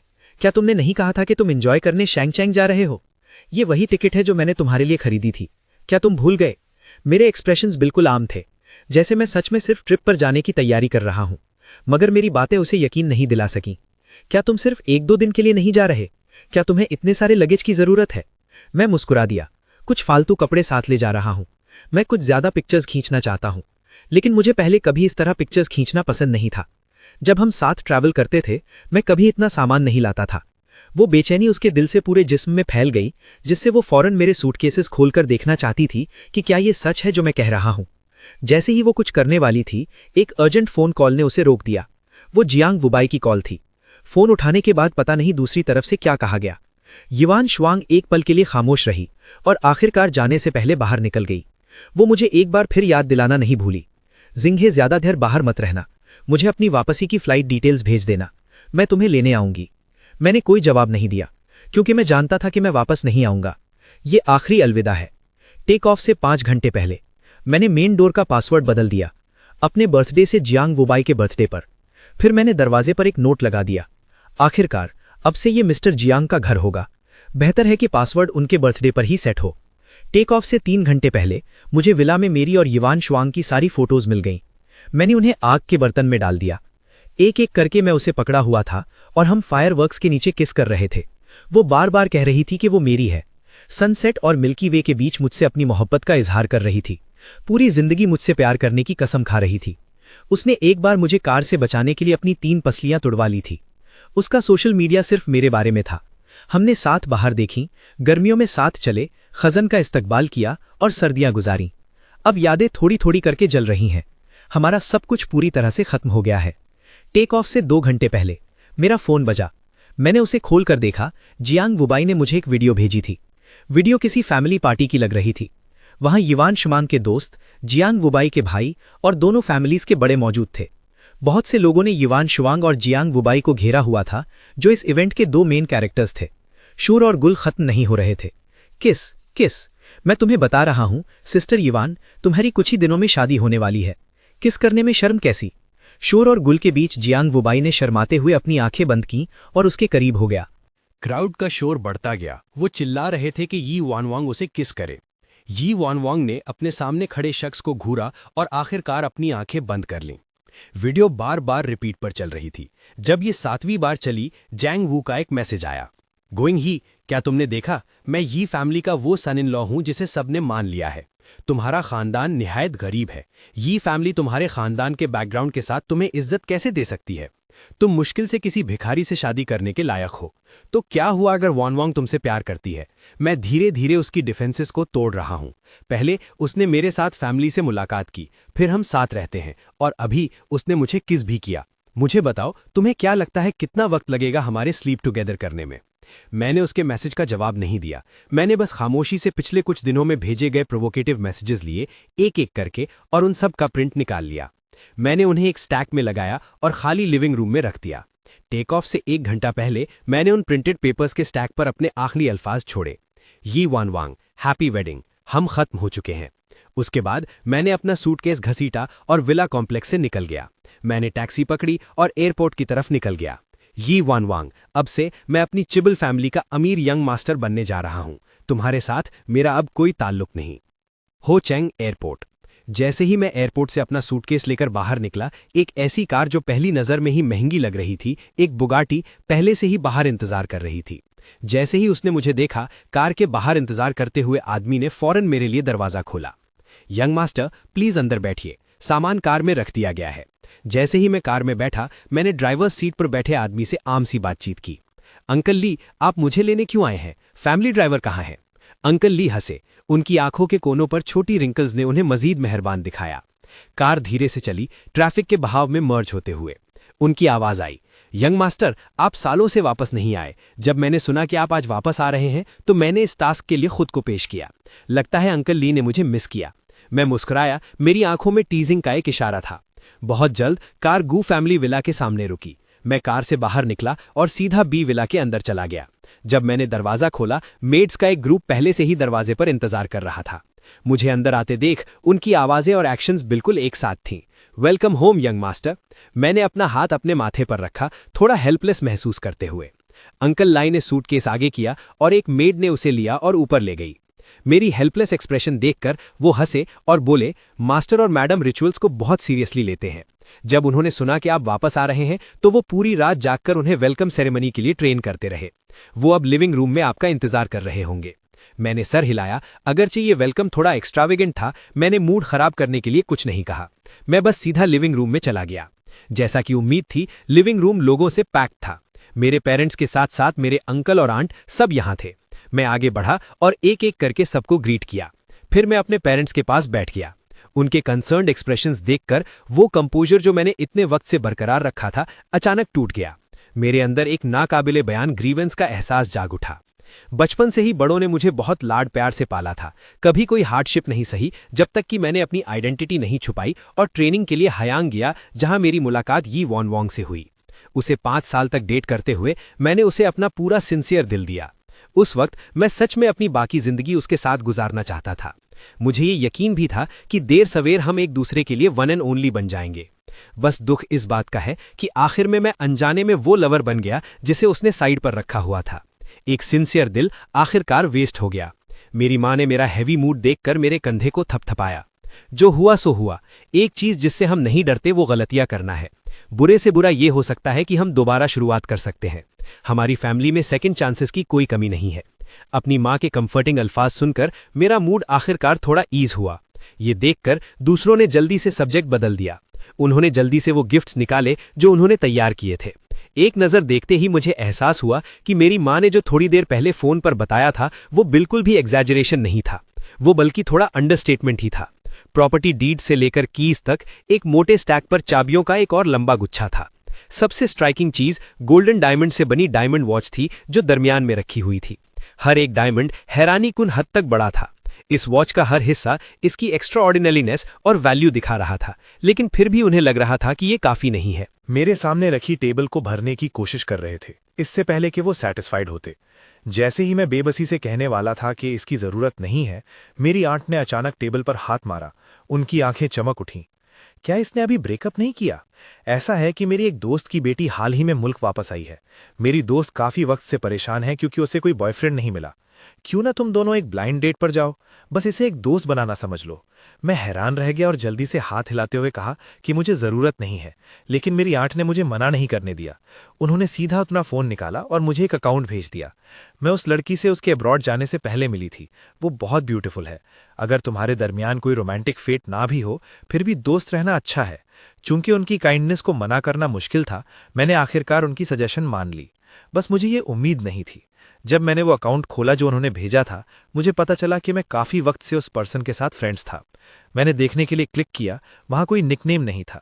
प्रोफाइल पिक्चर एक पिच ब्लैक बैकग्राउंड में एक क्रीसेंट मून की थी। मैं दंग रह गया और काफी देर तक सोचता रहा, लेकिन फिर भी याद नहीं कर सका कि मैंने उसे कब फ्रेंड ऐड किया था। मैंने पूछा भी नहीं और ऐसा प्रिटेंड किया जैसे कुछ गलत नहीं है। मैंने अपनी फोन स्क्रीन बंद कर दी। आखिरकार सारे आंसर्स नेचुरली मिल जाएंगे जब हम मिलेंगे। जैसे ही मैं दूसरी तरफ किसी और के साथ ब्लाइंड डेट के लिए तैयारी कर रहा था, युवान श्वन आखिरकार घर वापस आ गई थी। पहले ही शाम हो चुकी थी और विला की लाइट्स बंद थीं। उसने दरवाजे पर लगा नोट नहीं देखा। उसने हमेशा की तरह पासवर्ड डाला। पासवर्ड डालने के बाद जैसे ही वो दरवाज़ा खोलने वाली थी, उसने देखा कि दरवाज़ा अब भी नहीं खुल रहा था। उसने थोड़ा कंफ्यूज्ड होकर ऊपर देखा और तभी उसे दरवाजे पर वो नोट दिखा। आखिरकार अब से ये मिस्टर जियांग का घर होगा। बेहतर है कि पासवर्ड उनके बर्थडे पर सेट किया जाए। मिस्टर जियांग का घर, जियांग वुबाई। उसका दिल अचानक जोर से धड़कने लगा। क्या ऐसा हो सकता है कि उसे पहले से कुछ पता हो? लेकिन वो और जियांगवू सिर्फ एक बार मिले थे और कोई और उसे इस बारे में नहीं बता सकता था। उसे कहाँ से पता चला होगा कि वो जियांगवू से शादी करने वाली है? युवान शुआंग ने हिचकिचाते हुए जियांगवू की बर्थडे डाली। विला का मेन डोर खुल गया। उसने लाइट्स ऑन की। विला खाली था। उसने अनजाने में पुकारा, एक्सिंग। उसकी आवाज़ विला में गूंजी, लेकिन काफी देर तक कोई जवाब नहीं आया। तभी उसे अचानक याद आया कि मैं 2 दिन पहले हुआचांग गया था। मैं बहुत कम उसे इतनी देर के लिए छोड़ता था। ज्यादातर वक्त मैं ही घर पर उसके वापस आने का इंतजार करता था, या फिर यूं कहें कि जब से हमने साथ रहना शुरू किया था, इस बार के अलावा पहले जब भी वो घर आती थी, मैं हमेशा घर पर उसका इंतजार कर रहा होता था। ये सोचकर युवान शुआंग के दिल में अचानक थोड़ी बेचैनी पैदा हुई। उसने अचानक अपने दिल में एक खालीपन महसूस किया। क्या उसने सच में ऐसा कर दिया? लेकिन फिर से सोचने पर उसने इस ख्याल को झटक दिया।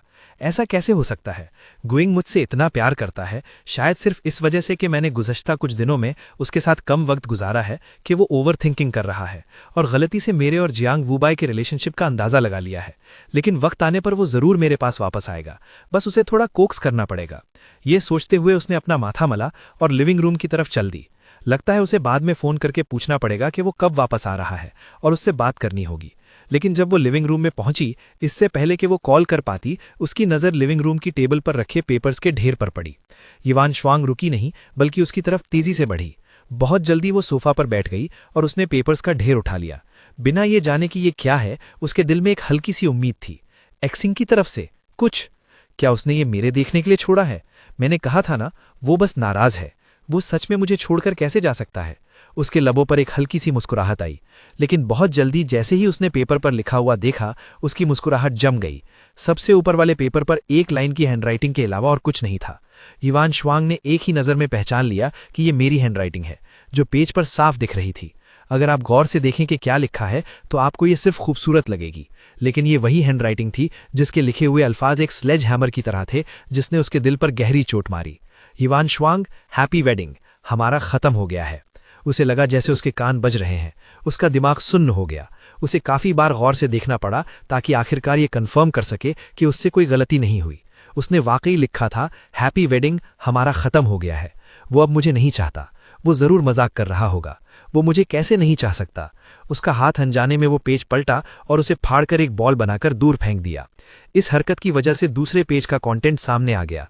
ये चैट हिस्ट्री के स्क्रीनशॉट का प्रिंटआउट था, जो उस दिन से रिकॉर्ड किया गया था जब वो फ्रेंड्स बने थे। मैंने कोई कॉन्टैक्ट नेम सेव नहीं किया था, इसलिए युवान शुआंग सिर्फ उस पर्सन की प्रोफाइल पिक्चर और निक नेम देख सकती थी। उसे ये बहुत जाना पहचाना लगा, क्योंकि वो भी उस पर्सन की फ्रेंड थी। वो जियांग वुबाई था। पहला मैसेज जियांग वुबाई की तरफ से आधा महीने पहले भेजा गया था। उसने एक के बाद एक पेज पलटा। उसका दिल गहरी खाई में डूबता जा रहा था। मैंने सुना है कि तुम वो गिगो हो जिसे वांग ने साइड पर रखा है। मैं अपना इंट्रोडक्शन करवा देता हूँ। मेरा नाम जियांग वू है। मैं उसका फियांसे हूँ। मैं तुम्हें मशवरा देता हूँ कि स्मार्ट बनो और अभी चले जाओ, वरना जब मेरी और यान शुआंग की शादी होगी, तो तुम्हारे लिए विला से निकाला जाना बहुत एम्बैरेसिंग होगा। जब तक मैं एक लफ्ज़ कहूं, वांग मेरे पास ही आएगी। हम कल फैमिली से मिल रहे हैं। एक बार हमारी सच में शादी हो गई तो तुम हो क्या, एक जिगलो जिसे पब्लिक में नहीं देखा जा सकता। तो क्या हुआ अगर वो तुमसे प्यार करती है? उसने अभी मुझे किस किया। मुझे बताओ, तुम्हें क्या लगता है हम कितनी देर में साथ सोएंगे? बीच बीच में कभी कभार कुछ फोटोज या वीडियो क्लिप थीं। उनकी वेडिंग ड्रेसेस ट्राई करने की फोटोज थीं, साथ में डायमंड रिंग चूज करने की फोटोज थीं और साथ में वेडिंग वेन्यू चूज करने की फोटोज थीं। जहां तक उस वीडियो की बात है, उसने उसे खोला था, एक स्क्रीनशॉट लिया था, पूरी वीडियो का सबसे रिप्रेजेंटेटिव फ्रेम और वही फ्रेम जो जियांग वबाय उसे सबसे ज्यादा दिखाना चाहता था। वो दोनों पेरेंट्स और भाइयों के ग्रुप के सामने वो और जियांग वबाय पैशनेट किस कर रहे थे। उसके दिमाग की टनी हुई तार अचानक टूट गई। उसके दिल में एक ना कही जाने वाली पैनिक उठी। उसका चेहरा कुछ शेड्स पीला पड़ गया, लेकिन उसके मुंह से यही निकलता रहा, फ्री वर्ड्स। मुझे इस पर यकीन नहीं है। वो खड़ी हुई और ऊपर बेडरूम की तरफ भागी, लेकिन उसके पांव बेकाबू हद तक कमजोर महसूस हो रहे थे। जब वो ऊपर जा रही थी, उसने लापरवाही से एक सीढ़ी मिस कर दी और एक जोरदार थड़ के साथ उसका पूरा जिस्म सीढ़ियों से नीचे गिर गया। तेज दर्द ने उसे थोड़ा होश में लाया। उसने अपने दांत पीसे, हैंडरेल को पकड़ा और खड़ी हो गई। उसने खुद को फिर से ऊपर घसीटा, इस बार शायद इसलिए क्योंकि वो थोड़ा आहिस्ता चली थी, कोई और एक्सीडेंट नहीं हुआ। वो कामयाबी से बेडरूम में वापस पहुंच गई। एक ही नज़र में उसने देखा कि कमरे में सिर्फ उसकी चीज़ें बची थीं।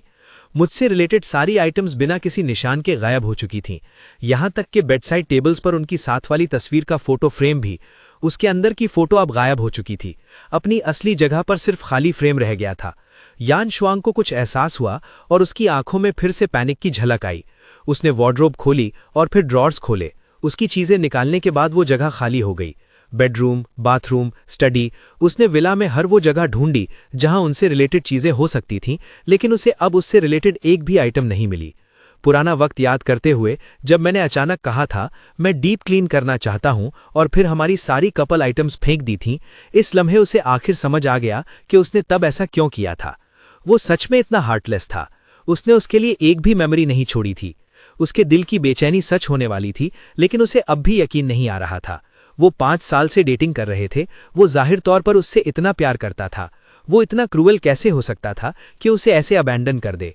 उसे अपनी आंखों पर यकीन नहीं आ रहा था। उसके दिमाग में बस एक ही ख्याल बचा था कि उसे ढूंढे और उससे साफ साफ पूछे। उसे ये भी नहीं पता था कि वो कर क्या रही है। जब उसे होश आया, वो लिविंग रूम में वापस थी और फोन पर पहले ही डायल टोन बज रही थी। वो काफी देर तक बजता रहा और दूसरी तरफ से आखिरकार उठा लिया गया, शायद क्योंकि देर हो चुकी थी। ऐसा लग रहा था जैसे वो अपनी नींद से जगा हो और उसने बिना देखे फोन उठाया कि कौन कॉल कर रहा है। उसकी आवाज में अब भी थोड़ी नींद थी। हेलो, कौन है? शिन्ही, मैं हूं, वो कुछ मुश्किल से बोली, डरती हुई कि कहीं वो हैंगअप ना कर दे, ये सोचकर कि ये कोई न्यूसेंस कॉल है। तुम कहाँ हो? मैं तुमसे मिलना चाहती हूँ। और हमारी साथ वाली फोटोज कहाँ हैं? जिस पल वो बोली, मेरी कॉन्शियसनेस पूरी तरह जाग गई।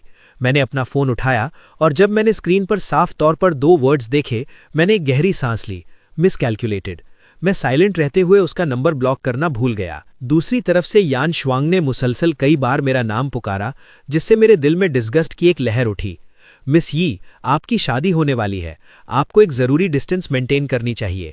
वो फोटोज, मुझे लगता है कि जब मिस्टर जियांग विला में मूव करेंगे तो वो इन चीज़ों को देखकर खुश नहीं होंगे, इसलिए मैंने वो सब जला दी हैं। जहां तक मिलने की बात है, मुझे लगता है ये और भी अननेसेसरी है। आप किसी और से शादी करने वाली हैं, आप मुझ जैसे एक्स बॉयफ्रेंड से क्यों मिलेंगी? ये सुनकर कि हमारी साथ वाली सारी फोटोज जला दी गई हैं, यान शुआंग को ऐसा महसूस हुआ जैसे उसके दिल से खून बह रहा हो। लेकिन जिस चीज़ ने उसे ज्यादा दुख दिया वो थी सख्त रिजेक्शन। शिंघी, मैं ब्रेकअप से राजी नहीं हूं। मेरे और जियांग वबाई के बीच जो है वो तुम क्या सोचते हो? वो शख्स जिससे मैं सच में मोहब्बत करती हूँ सिर्फ तुम हो। तुम मुझे इस तरह कैसे छोड़ सकते हो? उसके जुमले के खत्म होने तक मैं उसकी आवाज में एक सिसकी सुन सकता था। इसने मुझे एक लम्हे के लिए साइलेंट कर दिया। मैंने उसे मुश्किल से ही कभी रोते देखा था। डेटिंग के 5 सालों में इस बार को छोड़कर मैंने उसे सिर्फ एक बार रोते देखा था। ये तब था जब हम दोनों का साथ कार एक्सीडेंट हुआ था। वो ज़ाहिरी तौर पर ज़्यादा सीरियसली इंजर्ड हुई थी, मगर जब वो जगी और मेरे जिस्म पर अनअवॉइडेबल वुंड्स देखे, वो फिर भी बेइंतहा रोने लगी। बिजनेस वर्ल्ड में उसके डिसाइसिव डिमीनर का कोई निशान तक नहीं दिख रहा था। अगर यही फैमिली का कोई बिजनेस पार्टनर वहां से गुजरता और उसे इस हाल में देखता तो शायद उनका जॉ अस्टॉनिशमेंट में गिर जाता। ये दूसरी बार है। मैंने पहले कभी युएन वांग की मेरे लिए मोहब्बत से इनकार नहीं किया, लेकिन क्योंकि मैंने देखा था कि युएन वांग मुझसे कैसे मोहब्बत करती थी, इसलिए बाद में जब उसने फैमिली प्रेशर का बहाना बनाकर मैरिज अलायंस के लिए जियांग वू से हाँ की, तो मैं सेंसिटिवली परसीव कर सकता था कि उसका दिल भटकने लगा है। शायद वो अब भी मुझसे बहुत मोहब्बत करती थी, लेकिन वो शख्स जिससे वो मोहब्बत करती थी वो सिर्फ मैं नहीं था। इसलिए उसके कंसिडरेशन के बाद मैं पहला शख्स होता जिसे अबैंडन किया जाता, चाहे वो सीक्रेटली मुझे लवर बनाकर रखने का उसका अपना डिसीजन हो या बाद में कार एक्सीडेंट के दौरान जब उसने सबकॉन्शियसली पहले वू को बचाया, उसकी पहली चॉइस बहुत पहले ही मैं नहीं रहा था। तो इस लम्हे उसकी सॉब सुनकर भी, उसका ग्रीफ सुनकर भी मेरे दिल में कोई रिपल महसूस नहीं हुई। यानश्वांग, तुम और मैं बस ब्रेकअप कर रहे हैं। ब्रेकअप के लिए म्यूचुअल कंसेंट की जरूरत नहीं होती। इसके अलावा अगर हम अबैंडनमेंट की बात कर रहे हैं, तो क्या तुमने पहले हमारे रिलेशनशिप को नहीं छोड़ा था और अब तुम कह रही हो कि मैं तुम्हें अबैंडन कर रहा हूं? फर्दरमोर, क्योंकि हम इस टॉपिक पर हैं, मैं उम्मीद करता हूं कि तुम समझ गई हो कि हमारा पहले ही ब्रेकअप हो चुका है। फ्यूचर में मैं उम्मीद करता हूं कि तुम मेरी लाइफ को मजीद डिस्टर्ब नहीं करोगी। मेरे हर एक लफ्ज के साथ यानश्वैंग्स का दिल थोड़ा और दुख रहा था। उसके होंठ कांप रहे थे, उसकी आंखें सौरों से भर गई थीं। जिंगी, उसने अभी मेरा नाम पुकारा था। जब फोन से डिस्कनेक्टेड कॉल की बीप बीप की आवाज आई, वो फ्रीज हो गई। वो वापस कॉल करने ही वाली थी, मगर पता चला कि अब कॉल नहीं लग सकती, उसे ब्लॉक कर दिया गया था। यानश्वांग ने मुझसे कांटेक्ट करने के दूसरे तरीके आजमाए, मगर पता चला कि उसके भेजे गए सारे मैसेजेस के साथ एक रेड एक्सक्लेमेशन मार्क आ रहा था। वो सोफा पर गिर गई, डेवस्टेटेड। उसकी नज़र फिर से उन डॉक्यूमेंट्स के स्टैक पर पड़ी। उसने पेपर्स के स्टैक को घूरा। सैडनेस और एंगर दोनों एक साथ उमड़ रहे थे। उसने जोर से पेपर्स के स्टैक को टेबल से स्वीप कर दिया। पेज आफ्टर पेज सरसराहट की आवाज के साथ हवा में उड़े और आखिर में टेबल, सोफा और फ्लोर पर बिखर गए। जैंग वू आए। ये सब जैंग वू की फॉल्ट है।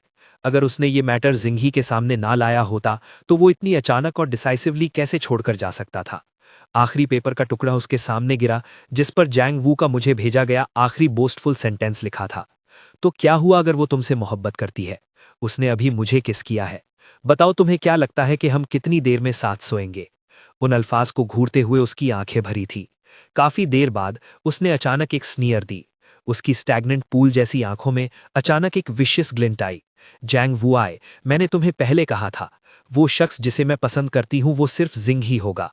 तुम्हें किसने नर्व दी कि तुम जाकर जिंगी के लिए ट्रबल पैदा करो?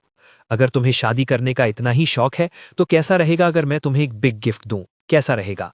मुझे कोई अंदाजा नहीं था कि युएन वांग क्या सोच रही थी। मैंने एक्सप्रेशनलेसली युएन वांग के नाम से सेव फोन नंबर को ब्लैकलिस्ट में डाल दिया। इसी के साथ मैंने उसके बाकी सारे अकाउंट्स को भी ब्लैकलिस्ट में डाल दिया। तभी मैंने अपना फोन वापस रखा और गहरी नींद सो गया। उस रात मैं बहुत सुकून से सोया, क्योंकि तीसरे दिन मेरी शांघा ग्रुप में जॉब शुरू होनी थी। एक ऐसे शख्स के तौर पर जिसे out of the blue appoint किया गया था, मैं बहुत जल्दी उठ गया। मुझे कॉन्फिडेंस था कि मैं अपनी पोजीशन सिक्योर कर लूंगा, लेकिन कम से कम ऑफिस के पहले दिन मैं खुद को गॉसिप का टॉपिक नहीं बनने देना चाहता था। शांघा ग्रुप को गू फैमिली का फैमिली एंटरप्राइज समझा जाता है और इसकी सैकड़ों साल पुरानी हिस्ट्री है। इसका बिजनेस स्कोप बहुत ब्रॉड है। मेरे ऑफिस ज्वाइन करने से पहले ही ये खबर कि शांघा ग्रुप ने एक यंग हैंडसम सीईओ अपॉइंट किया है, पूरी हाई सोसाइटी में फैल गई थी। उस वक्त यानश्वांग अपनी बेस्ट फ्रेंड्स के साथ हैन के सबसे बड़े क्लब में ड्रिंक कर रही थी। ये सुनकर कि गू सिंह को पता चल गया है कि वो किसी और से शादी कर रही है, उसने गुस्से में आकर यानश्वांग से ब्रेकअप कर लिया। किसी ने भी इस बात पर कोई तवज्जो नहीं दी। वो बस एक पल के लिए ये एक्सेप्ट नहीं कर सका कि अब से वो तुम्हारे पीछे पीछे सिर्फ बिना किसी प्रॉपर टाइटल के घूम सकता है। इसलिए वो बस नखरे दिखा रहा है और ब्रेकअप मांग रहा है।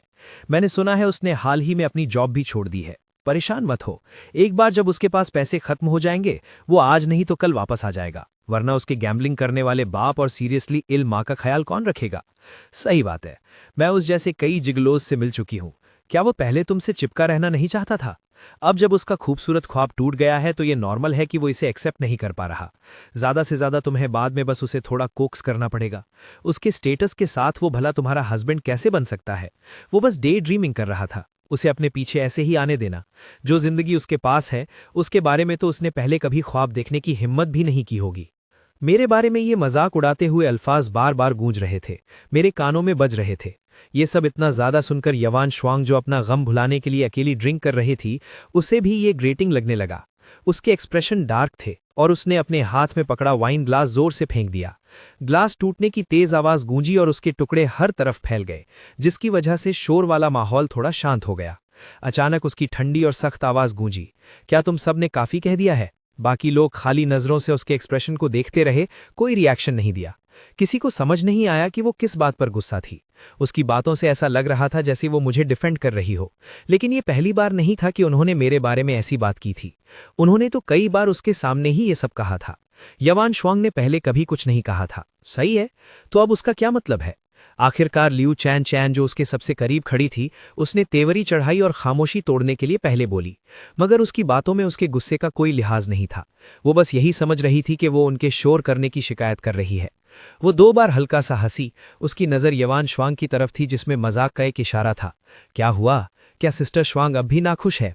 हम जानते हैं कि तुम उसका थोड़ा ख्याल रखती हो, परेशान मत हो। वो तुम जैसी कैश काउ को भला वाकई कैसे छोड़ सकता है? मानो या ना मानो, आधे महीने से भी कम वक्त में वो जरूर तुम्हें दे देगा। उस वक्त क्या तुम वो नहीं कह पाओगी जो तुम चाहती हो? लेकिन जैसे ही ये अल्फाज उसके मुंह से निकले, उसने लियू चैन किन की तरफ देखा। उसकी आंखें फियर्स थीं, उसकी आवाज बर्फ जैसी ठंडी थी। अपोलोजाइज करो। लियू चैन हैरान रह गई। उसे समझ नहीं आया कि उसका क्या मतलब है। उसकी आवाज फिर से गूंजी, उससे अपोलोजाइज करो। इस पल तक लियू चैन को आखिरकार समझ आ गया कि वो असल में तमाशा इसलिए कर रही है क्योंकि वो लोग मुझे नीचा दिखा रहे थे। सिस्टर श्वांग, आप इतना ज्यादा क्यों भड़क रही हैं? वैसे भी हम गलत नहीं थे। वो एक निहायत गरीब बंदा जो तुमसे चिपका हुआ है, क्या ये पैसों के लिए नहीं है? जब हमने पहले ही ये कहा था तब तो तुमने कोई ऑब्जेक्ट नहीं किया था। लियू चैन की बातें सुनकर यवान श्वांग अचानक हैरान रह गई। उसकी आंखों की उदासी खत्म हो गई और आखिर में कंफ्यूजन में बदल गई। तो उन्होंने पहले भी कई बार ऐसी बातें की थीं। तो जब भी पहले ऐसी सिचुएशन आती थी, उसने हमेशा इसे टॉलरेट करने का फैसला किया था। उसने अपनी यादों में तलाश किया, इस बात को रिफ्यूटिंग करने के लिए कोई सबूत ढूंढने की कोशिश की, मगर सिर्फ ये पाया कि वो गलत नहीं थी। ये पहली बार नहीं था कि उन्होंने मुझे इस तरह बिलिटल किया हो, और उसने चाहे मैं वहां ना हूं या वहां मौजूद हूं लेकिन वो फ्रेंच बोल रहे हो, हमेशा एक्वेस करने का रास्ता चुना था। सिर्फ जब उन्होंने मेरे मुंह पर यह कहा तब उन्होंने उन्हें थोड़ा रोका था, मगर उस रोकने को भला कैसे कोई सबूत माना जा सकता है? वो महज एक ना दिल से किया गया दिखावा था जो उसने मेरे सामने किया। जहां तक उसके पहले वाले एक्वेसेंस का सवाल है, वो वही था जो वो असल में सोचती थी। ये सोचकर वो अचानक खामोश हो गई। उसे समझ नहीं आ रहा था कि क्या कहे। वो बस अपने आप को स्टूपर में लाने के लिए एक के बाद एक ग्लास पीती रही, मगर साथ ही यवान श्वांग के दिल में उम्मीद की एक किरण जागी। सही बात है, उसका अब भी एक गैम्बलिंग करने वाला बाप और सीरियसली इल माँ है, और अब वो अनएम्प्लॉयड है। शायद थोड़ी देर में जब वो वाकई उसके पास वापस आ जाएगा, और इस वक्त बाकी लोग उसके साथ मजीद लक पुश नहीं लेना चाहते थे और उन्होंने सब्जेक्ट चेंज कर दिया। हाल ही में शैंग ग्रुप में एक नया अपॉइंटेड सीईओ आया है। क्या तुम लोगों ने कुछ सुना है? मैंने सुना है कि ये गू फैमिली का यंग मास्टर है। पिछले कुछ सालों से उसकी कोई खबर नहीं थी क्योंकि वो बाहर खुद ट्रेन करना चाहता था। वो अभी वापस आया है और उन्होंने फौरन शंघाई ग्रुप उसके हवाले कर दिया। वैसे भी गू फैमिली का बेटा सिर्फ यंग मास्टर गू ही है, इसलिए सारे एसेट्स आखिरकार उसी के हाथों में जाएंगे। भले ही उसे out of the blue appoint किया गया हो, उसे शायद बचपन से ही इस पोजीशन को डायरेक्टली संभालने के लिए तैयार किया गया था। तुम लोग बताओ, दोनों का सरनेम गू है तो लोगों के दरमियान गैप इतना बड़ा क्यों है? यीवान श्वांग को इस टॉपिक में कोई दिलचस्पी नहीं थी, इसलिए वो शामिल नहीं हुई। वो बस एक कोने में अकेली बैठी रही। उसके सामने वाइन की खाली बोतलों का ढेर लगता गया। वो ध्यान से नहीं सुन रही थी, तो नेचुरली उसने उन्हें ये कहते हुए नहीं सुना। कुछ साल पहले गू फैमिली का यंग मास्टर ट्रेनिंग के लिए बाहर गया था और अभी हाल ही में घर वापस आया है। इसलिए उसने ये नहीं सोचा कि शायद वो बातें जो मैंने उसके लिए छोड़े हुए नोट पर लिखी थीं, पार्टी खत्म होने तक वो सब सच थीं। रात काफी हो चुकी थी। यीवान श्वांग ने बहुत ज्यादा वाइन पी ली थी और उसके कदम अनस्टेडी हो गए थे। लियू छिनचिन और बाकियों ने उसकी अनस्टेबल स्टेट देखी और उन्हें उसे अकेला घर भेजने में सुकून नहीं मिला। वो सिर्फ जियांग वू को कॉल कर सकते थे। जब तक वो वहां पहुंचा, यीवान श्वांग के पास सिर्फ लियू छिनचिन बची थी। उसे आता देख उसने जल्दी से यीवान श्वांग को उसके हवाले कर दिया। ब्रदर इन लॉ, मैं सिस्टर श्वांग आपके हवाले करती हूँ। आपको सिस्टर श्वांग को हिफाजत से घर ले जाना होगा। ये कहते हुए उसने उसे एक मीनिंगफुल ग्लांस भी दिया। उसने अपनी कार कीज ली और सीधा प्राइवेट रूम से बाहर चली गई, सिर्फ यीवान श्वांग को छोड़कर जो अनकॉन्शियसनेस की हद तक ड्रंक थी। और जियांग वू वो उसे ई फैमिली विला नहीं ले गया, बल्कि सीधा अपने विला ले गया। बड़ी मुश्किल से कमरे में पहुंचने के बाद उसने उसे नरम बेड पर लिटा दिया। उसने थॉटफुली उसका चेहरा साफ किया और आखिरकार ध्यान से उसके बराबर में लेट गया। श्वांग, वैसे भी हमारी जल्द शादी होने वाली है, ये बस थोड़ा पहले हो गया। उसके बराबर बैठी औरत ने, ये जाने बगैर कि क्या उसने उसकी बात सुनी थी, उसे एम्ब्रेस में भर लिया। उसका सर उसके कंधे और गर्दन में छुपा था। उसकी गर्म सांसें उसकी गर्दन पर गिर रही थीं, जिससे उसका जिस्म अनकंट्रोलेबली ट्रेम्बल करने लगा। कमरे का टेम्परेचर इस एम्बिगुअस एटमॉस्फेयर के साथ बढ़ता हुआ महसूस हो रहा था। लेकिन अगले ही सेकंड जो नाम उसने पुकारा, उसने उसके दिल को, जो सीने से बाहर निकलने वाला था, फौरन अपनी जगह वापस भेज दिया। गू शिंगहाय। उसने और कोई मूव्स नहीं दिखाए, बस उसे जोर से अपनी बाहों में भर लिया, जैसे अगर उसने छोड़ा तो वो एक बार फिर डिसअपियर हो जाएगा। जियांग वू उसकी बाहों में खामोशी से लेटा रहा, कोई हरकत नहीं की, लेकिन उसकी आंखों में एक विशस ग्लिंट चमका। गू शिंगहाय, ये फिर से गू शिंगहाय है। कितना अच्छा होता अगर वो इस दुनिया से ही डिसअपियर हो जाता। अगले दिन यी वान श्वांग नशे की हालत से जागी तो उसे सर में स्प्लिटिंग हेडेक महसूस हुआ। वो मसाज करने के लिए अपना हाथ उठाने ही वाली थी कि अचानक उसे एहसास हुआ कि उसकी बाहों में कोई है। उसने नीचे देखा, लेकिन उसे सिर्फ एक्सक्विजिटली पर्म्ड बालों वाला सर दिखा। इससे पहले कि उसका ब्रेन रिएक्ट करता, नाम उसके मुंह से निकल गया, गू शिंगहाय। लेकिन जैसे ही उसने ये कहा, उसे एहसास हुआ कि कुछ गलत है और उसके दिल में एक बुरा प्रेमोनिशन पैदा हुआ। उसने अपनी बाहों की ताकत इस्तेमाल की और जोर से उस शख्स को पुश कर दिया। जियांग वू, जो गहरी नींद में था, बेड से नीचे गिर गया और जमीन से टकराने की थड की आवाज आई। अब वो पूरी तरह जाग चुका था। जैसे ही उसने ऊपर देखा, उसने यी वान श्वांग को डार्क एक्सप्रेशन के साथ देखा। तुम यहां क्यों हो? उसका कोल्ड और इमोशनलेस लहजा सुनकर उसे फौरन बहुत रॉन्ग महसूस हुआ। उसने अपने होंठ भींच लिए, उसकी आंखों में आंसू भर आए। आंसू चमक रहे थे, गिरने ही वाले थे पर गिरे नहीं। वो बहुत पिटीफुल लग रहा था। अगर उसके सामने कोई और होता तो शायद उसे इस हालत में देखकर उसका दिल नर्म हो जाता, या अगर ये मुझसे ब्रेकअप करने से पहले वाली यी वान श्वांग होती तो शायद वो उसके साथ इतनी कोल्ड ना होती। मगर तंज की बात यह थी कि अब उसे देखने वाली यी वान श्वांग वो थी जिसने देखा था कि कैसे उसने मुझे प्रोवोक किया था, जिसकी वजह से मेरा उससे ब्रेकअप हुआ। जियांग वू ने देखा कि वो अब भी अनमूव्ड है और उसके एक्सप्रेशन मजीद डार्क हो गए हैं, तो उसने जल्दी से अपनी ग्रीवेंसेस को दबाया और एक्सप्लेन किया। तुम कल रात ड्रंक थी और तुमने मुझे अपने घर नहीं जाने दिया, इसलिए मेरे पास तुम्हें अपने घर लाने के अलावा कोई चॉइस नहीं थी। ये सुनकर यी वान श्वांग को आखिरकार एहसास हुआ कि उसने पहले ध्यान नहीं दिया था, क्योंकि वो गुस्से में थी कि ये रूम उसका नहीं है। उसका एक्सप्रेशन थोड़ा नर्म हुआ, लेकिन उसकी वेरीनेस जरा भी कम नहीं हुई। फिर तुम मेरे साथ क्यों सो रहे थे? जैसे ही ये अल्फाज बाहर आए, उसने उसके चेहरे पर एक ब्लश देखा। मैं असल में तुम्हें सेटल करने के बाद गेस्ट रूम में जाने वाला था, वो बस तुम मुझे पकड़े रही और छोड़ी नहीं रही थी। उसका हिचकिचाता हुआ अंदाज देखकर उसकी नज़र गहरी हो गई। ये वाजे नहीं था कि उसने उसकी कहानी पर कितना यकीन किया। शियांग वूबाई ने सिर्फ उसे अचानक खड़े होते देखा। उसने कमरे से जाने से पहले उसे एक कोल्ड ग्लांस दी। जियांग वू, अपनी ये पेटी ट्रिक्स बंद करो। हम शादी कर रहे हैं लेकिन सिर्फ इसलिए क्योंकि तुम ओबीडियंट हो और मेरे पेरेंट्स के लिए तुम्हारे साथ डील करना आसान है। अगर अगली बार ऐसा हुआ तो मुझे पर्सन बदलने में कोई मसला नहीं होगा। जियांग वू के एक्सप्रेशन खराब हो गए। उसे जाते हुए देखकर उसने तकरीबन अपने दांत पीस डाले। जू चैंग, गू रेजिडेंस। मैंने अपने फोन पर एक और अननोन नंबर से कॉल आते देखा और पहली बार महसूस किया कि यी वैनुआंग एक डॉग स्किन प्लास्टर की तरह थी जिसे हटाया नहीं जा सकता था। निहायत ही अनोइंग। मैंने उसे कुछ देर पहले ब्लॉक कर दिया था और उसके बाद कुछ वक्त तक खामोशी रही। पता नहीं उसे क्या हो गया है। मैं एक नंबर ब्लॉक करता हूं और वो बस दूसरा बदल लेती है मुझे कॉल करने के लिए। कॉल काटने और इस नंबर को दोबारा ब्लॉक करने के बाद मुसलसल आने वाली कॉल्स आखिरकार रुक गईं। मैंने सुकून का सांस लिया, अपना फ़ोन साइलेंट किया और उसे टेबल पर उल्टा रख दिया। आखिरकार मेरे पास अपने सामने पड़े डॉक्यूमेंट को गौर से देखने का वक्त था। ये प्रोजेक्ट पहला मेजर प्रोजेक्ट था जो मैंने शंघाई आने के बाद लिया था। अगर मैं इस प्रोजेक्ट को कामयाबी से पूरा कर लेता तो मुझे शंघाई की सीनियर मैनेजमेंट में अपनी जगह सिक्योर्ड समझा जाता। उस वक्त मैंने ये प्रोजेक्ट लेने में कोई हिचकिचाहट नहीं दिखाई, मगर उसे एक्सेप्ट करने के बाद मुझे पता चला कि बिडर्स के दरमियान यी वैनुआंग अचानक सामने आ गई है। यी फैमिली की फाउंडेशन हाइको में है, तो उसका अचानक जू चैंग के एक प्रोजेक्ट में इन्वॉल्व होना, क्या ये उसकी वजह से हो सकता है? ये सोचकर मैं एक डिराइसिव हंसी रोक ना सका। क्या यी वैनुआंग को लगता है कि ये किसी तरह का डीपली अफेक्शनेट जेस्चर है? एक तरफ वो एक आदमी के साथ वेडिंग की तैयारी कर रही है, दूसरी तरफ वो खत्म ना होने वाली हद तक दूसरे आदमी के साथ एंटैंगल्ड है। दोनों तरफ इतनी बेशर्मी से खेल रही है और फिर भी मुझसे कहने की हिम्मत रखती है कि वो और जियांग वूबाई वो नहीं है जो मैं सोचता हूँ। मगर अगर वो सच में जियांग वू से प्यार नहीं करती तो क्या हुआ? आखिर में जियांग वू ही मैरिज पार्टनर है। उसने ये राजी होने के बाद खुद चुना। अगर मैं रिचेस्ट मैन का इकलौता बेटा ना भी होता तब भी उसे खुद से ये फैसला नहीं करना चाहिए था कि मुझे अपने ऑफिशियल बॉयफ्रेंड से एक साइड लवर में बदल दे। ये बिडिंग वॉर निहायत फियस थी। सिर्फ शांकाई और यी फैमिली ही पार्टिसिपेट नहीं कर रही थी, बल्कि जूचांग की आधी से ज्यादा टॉप फैमिलीज भी ज्वाइन हो गईं। बेशक यी वैनवांग की तरह दूसरे शहरों के लोग भी कम नहीं थे। क्योंकि लोग बहुत ज्यादा थे, ऑर्गेनाइजर ने सीधा एक पार्टी रखी जिसमें बिड लक पार्टिसिपेट करने वाली सारी कॉरपोरेशंस को इन्वाइट किया गया। जब आंट गो इन्विटेशन लाई तो उन्होंने मुझे एक मिस्टीरियस विंक दी। मैंने उनकी मीनिंगफुल नज़र को देखा और सोचा कि शायद मुझसे कोई ज़रूरी इन्फॉर्मेशन छूट गई है। परेशान एक्सप्रेशन के साथ उनकी तरफ देखते हुए, आंटी क्या कुछ और भी है? जैसे ही आंट गू ने यह सुना, उन्होंने मुझ पर एक नज़र डाली। ये देख करके मैं शायद कुछ दिन पहले डिस्कस किए गए मैटर को पूरी तरह भूल गया हूं। उन्होंने मुझसे क्रिप्टिक होना बंद कर दिया। उन्होंने एक कदम आगे बढ़ाया और मेरे शोल्डर पर जोर से थप्पड़ मारा।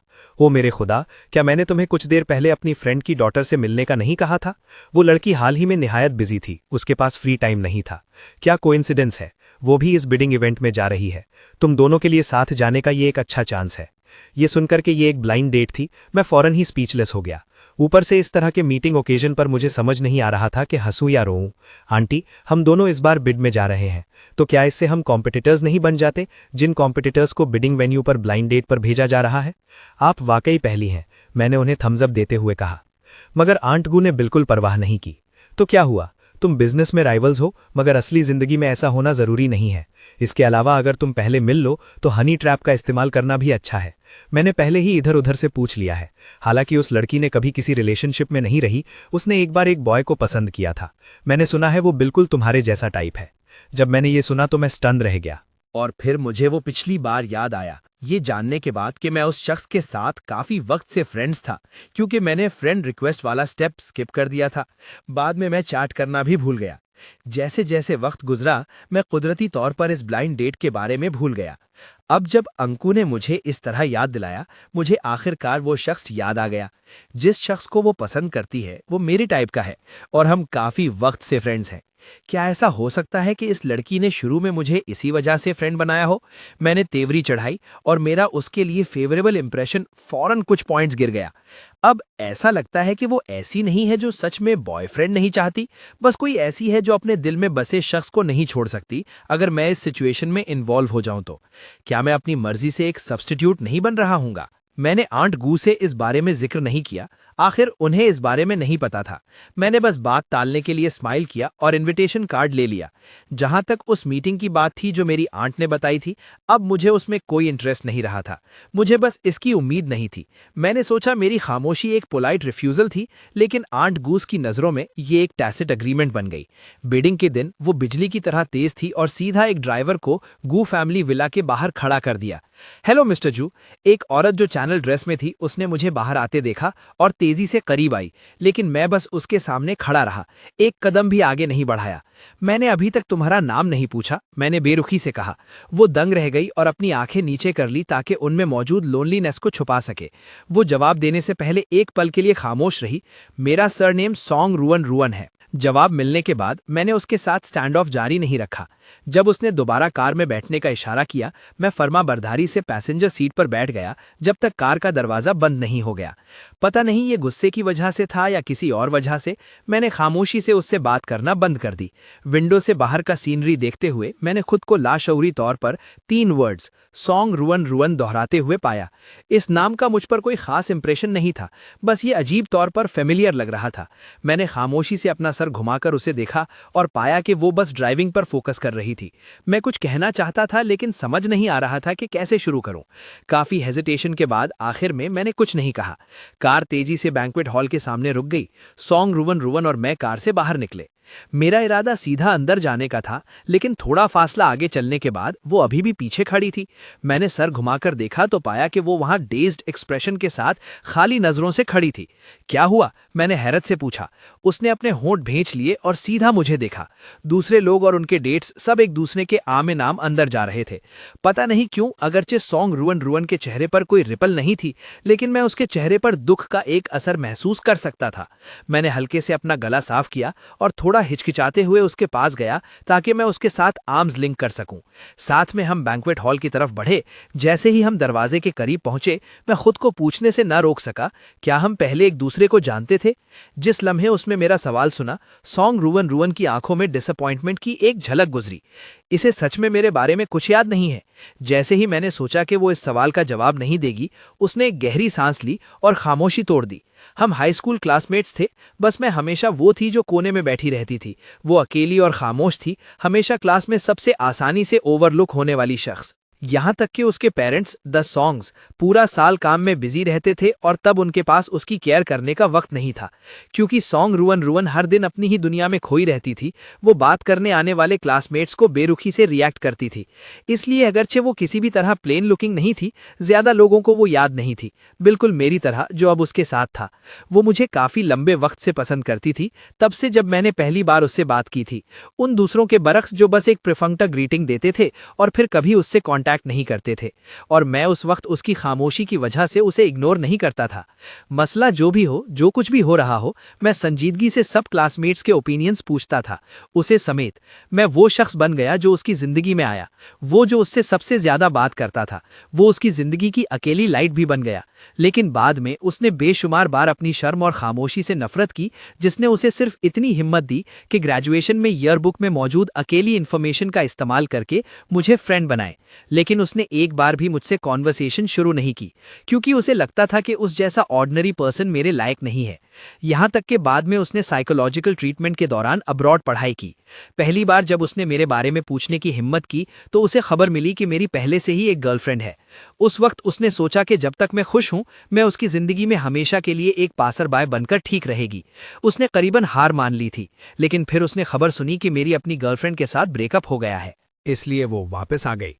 इस लम्हे तक सॉन्ग रुवन रुवन से ये एक्सप्लेनेशन सुनने से पहले मुझे अपनी याददाश्त के किसी कोने में उससे जुड़ी टुकड़ों में बंटी यादें नहीं मिली थीं। मगर माजी की उस खामोश क्लासमेट के बारे में सोचना और फिर इस औरत को देखना जो अब पार्टी में हिस्सा ले रही है और इतनी नेचुरली कोऑपरेशन नेगोशिएट कर रही है, मुझे अब भी यकीन नहीं आ रहा। मैं जज्बाती होकर आह भरे बगैर ना रह सका। हमने एक दूसरे को कुछ सालों से नहीं देखा। तुम इतनी बदल गई हो, तुम और भी ब्यूटीफुल हो गई हो। मेरी आखिरी बात सुनकर वो अपने कानों के किनारों तक शर्मा गई। बैंक्वेट हॉल बहुत रौनक वाला था। बहुत से लोग बिडिंग में हिस्सा लेने आए थे। बैंक्वेट हॉल में हमारे दाखिल होने के थोड़ी देर बाद ही एक और मर्द और औरत अंदर आए। मैंने सिर्फ शोर सुना और रिफ्लेक्सिवली सर घुमाकर एंट्रेंस की तरफ देखा। मुझे उम्मीद नहीं थी कि मेरी नजरें सीधा न्यू कमर्स से टकरा जाएंगी। गू शिंग ही हैरान होने की एक साथ आई आवाज ने बैंक्वेट हॉल में मौजूद दूसरे लोगों की तवज्जो खींची। सबकी नजरें हॉल के एंट्रेंस की तरफ मुड़ गईं। जहां तक मेरी बात है, जिसे जबरदस्ती तवज्जो मिल रही थी, मैंने तेवरी चढ़ाई। आखिरकार यी फैमिली और जियांग फैमिली HC की टॉप फैमिलीज हैं, तो फिर यी वान श्वांग और Jiang Wu Bi Hu Chang की पार्टी में आकर ऐसा सीन क्यों क्रिएट कर रहे हैं? उनमें किसी बड़े खानदान जैसा एटिकेट और कंपोजर बिल्कुल नहीं है। उनके साथ उलझने के डर से मैंने अपने पीछे मौजूद उन दोनों पर कोई तवज्जो नहीं दी और उसके बजाय मुड़ते हुए सॉन्ग रुवन रुवन के हाथ में हाथ डाला और तेजी से हॉल के अंदर की तरफ बढ़ गया। ये वान श्वांग पहले तो हैरान थी कि मैं यहाँ क्यों दिखा। फिर उसने मुझे अपने बराबर वाली औरत के साथ हाथ में हाथ डाले सीधा आगे बढ़ते देखा। एक पल में गुस्से ने उसे पागल कर दिया और उसने अपने बराबर में खड़े जियांग वूबी को बिल्कुल इग्नोर कर दिया और तेजी से हमारे पीछे आई, जोर से सवाल करते हुए, गू शिंगी, ये कौन है? तुम इसके साथ क्यों हो? जब जियांग वू बी तेजी से पीछे आया तो उसने यी वान श्वांग का जलन से भरा सवाल सुना। जियांग वू बी ने कुछ नहीं कहा। उसकी नजरें हमारे जुड़े हुए हाथों के दरमियान घूम रही थीं। कुछ देर बाद उसका चेहरा मौकरी से भर गया। और क्या हो सकता है? तुमसे ब्रेकअप के बाद जरूर इसने किसी और का सहारा ले लिया होगा, वरना इसकी स्टेटस के साथ ये भला इस बिडिंग पार्टी में कैसे आ सकता है? वो पूरे यकीन से बोला, ये वान श्वांग के उतरे हुए चेहरे और आसपास के लोगों की अजीब नजरों से बिल्कुल बेखबर। गू फैमिली हु चैंग की सबसे अमीर फैमिली है। मैं सबसे अमीर आदमी का इकलौता बेटा हूं। क्या मुझे किसी पार्टी में आने के लिए किसी और का सहारा लेने की जरूरत है? पता नहीं ये दो अजनबी कहां से आ गए। अगर सबसे अमीर आदमी के बेटे को भी बिडिंग में हिस्सा लेने के लिए किसी और का सहारा चाहिए तो फिर यहां और कौन क्वालिफाइड होगा? लेकिन क्योंकि एक अच्छा शो देखने को मिल रहा था, इसलिए भीड़ में किसी ने उन्हें याद दिलाने की जहमत नहीं की।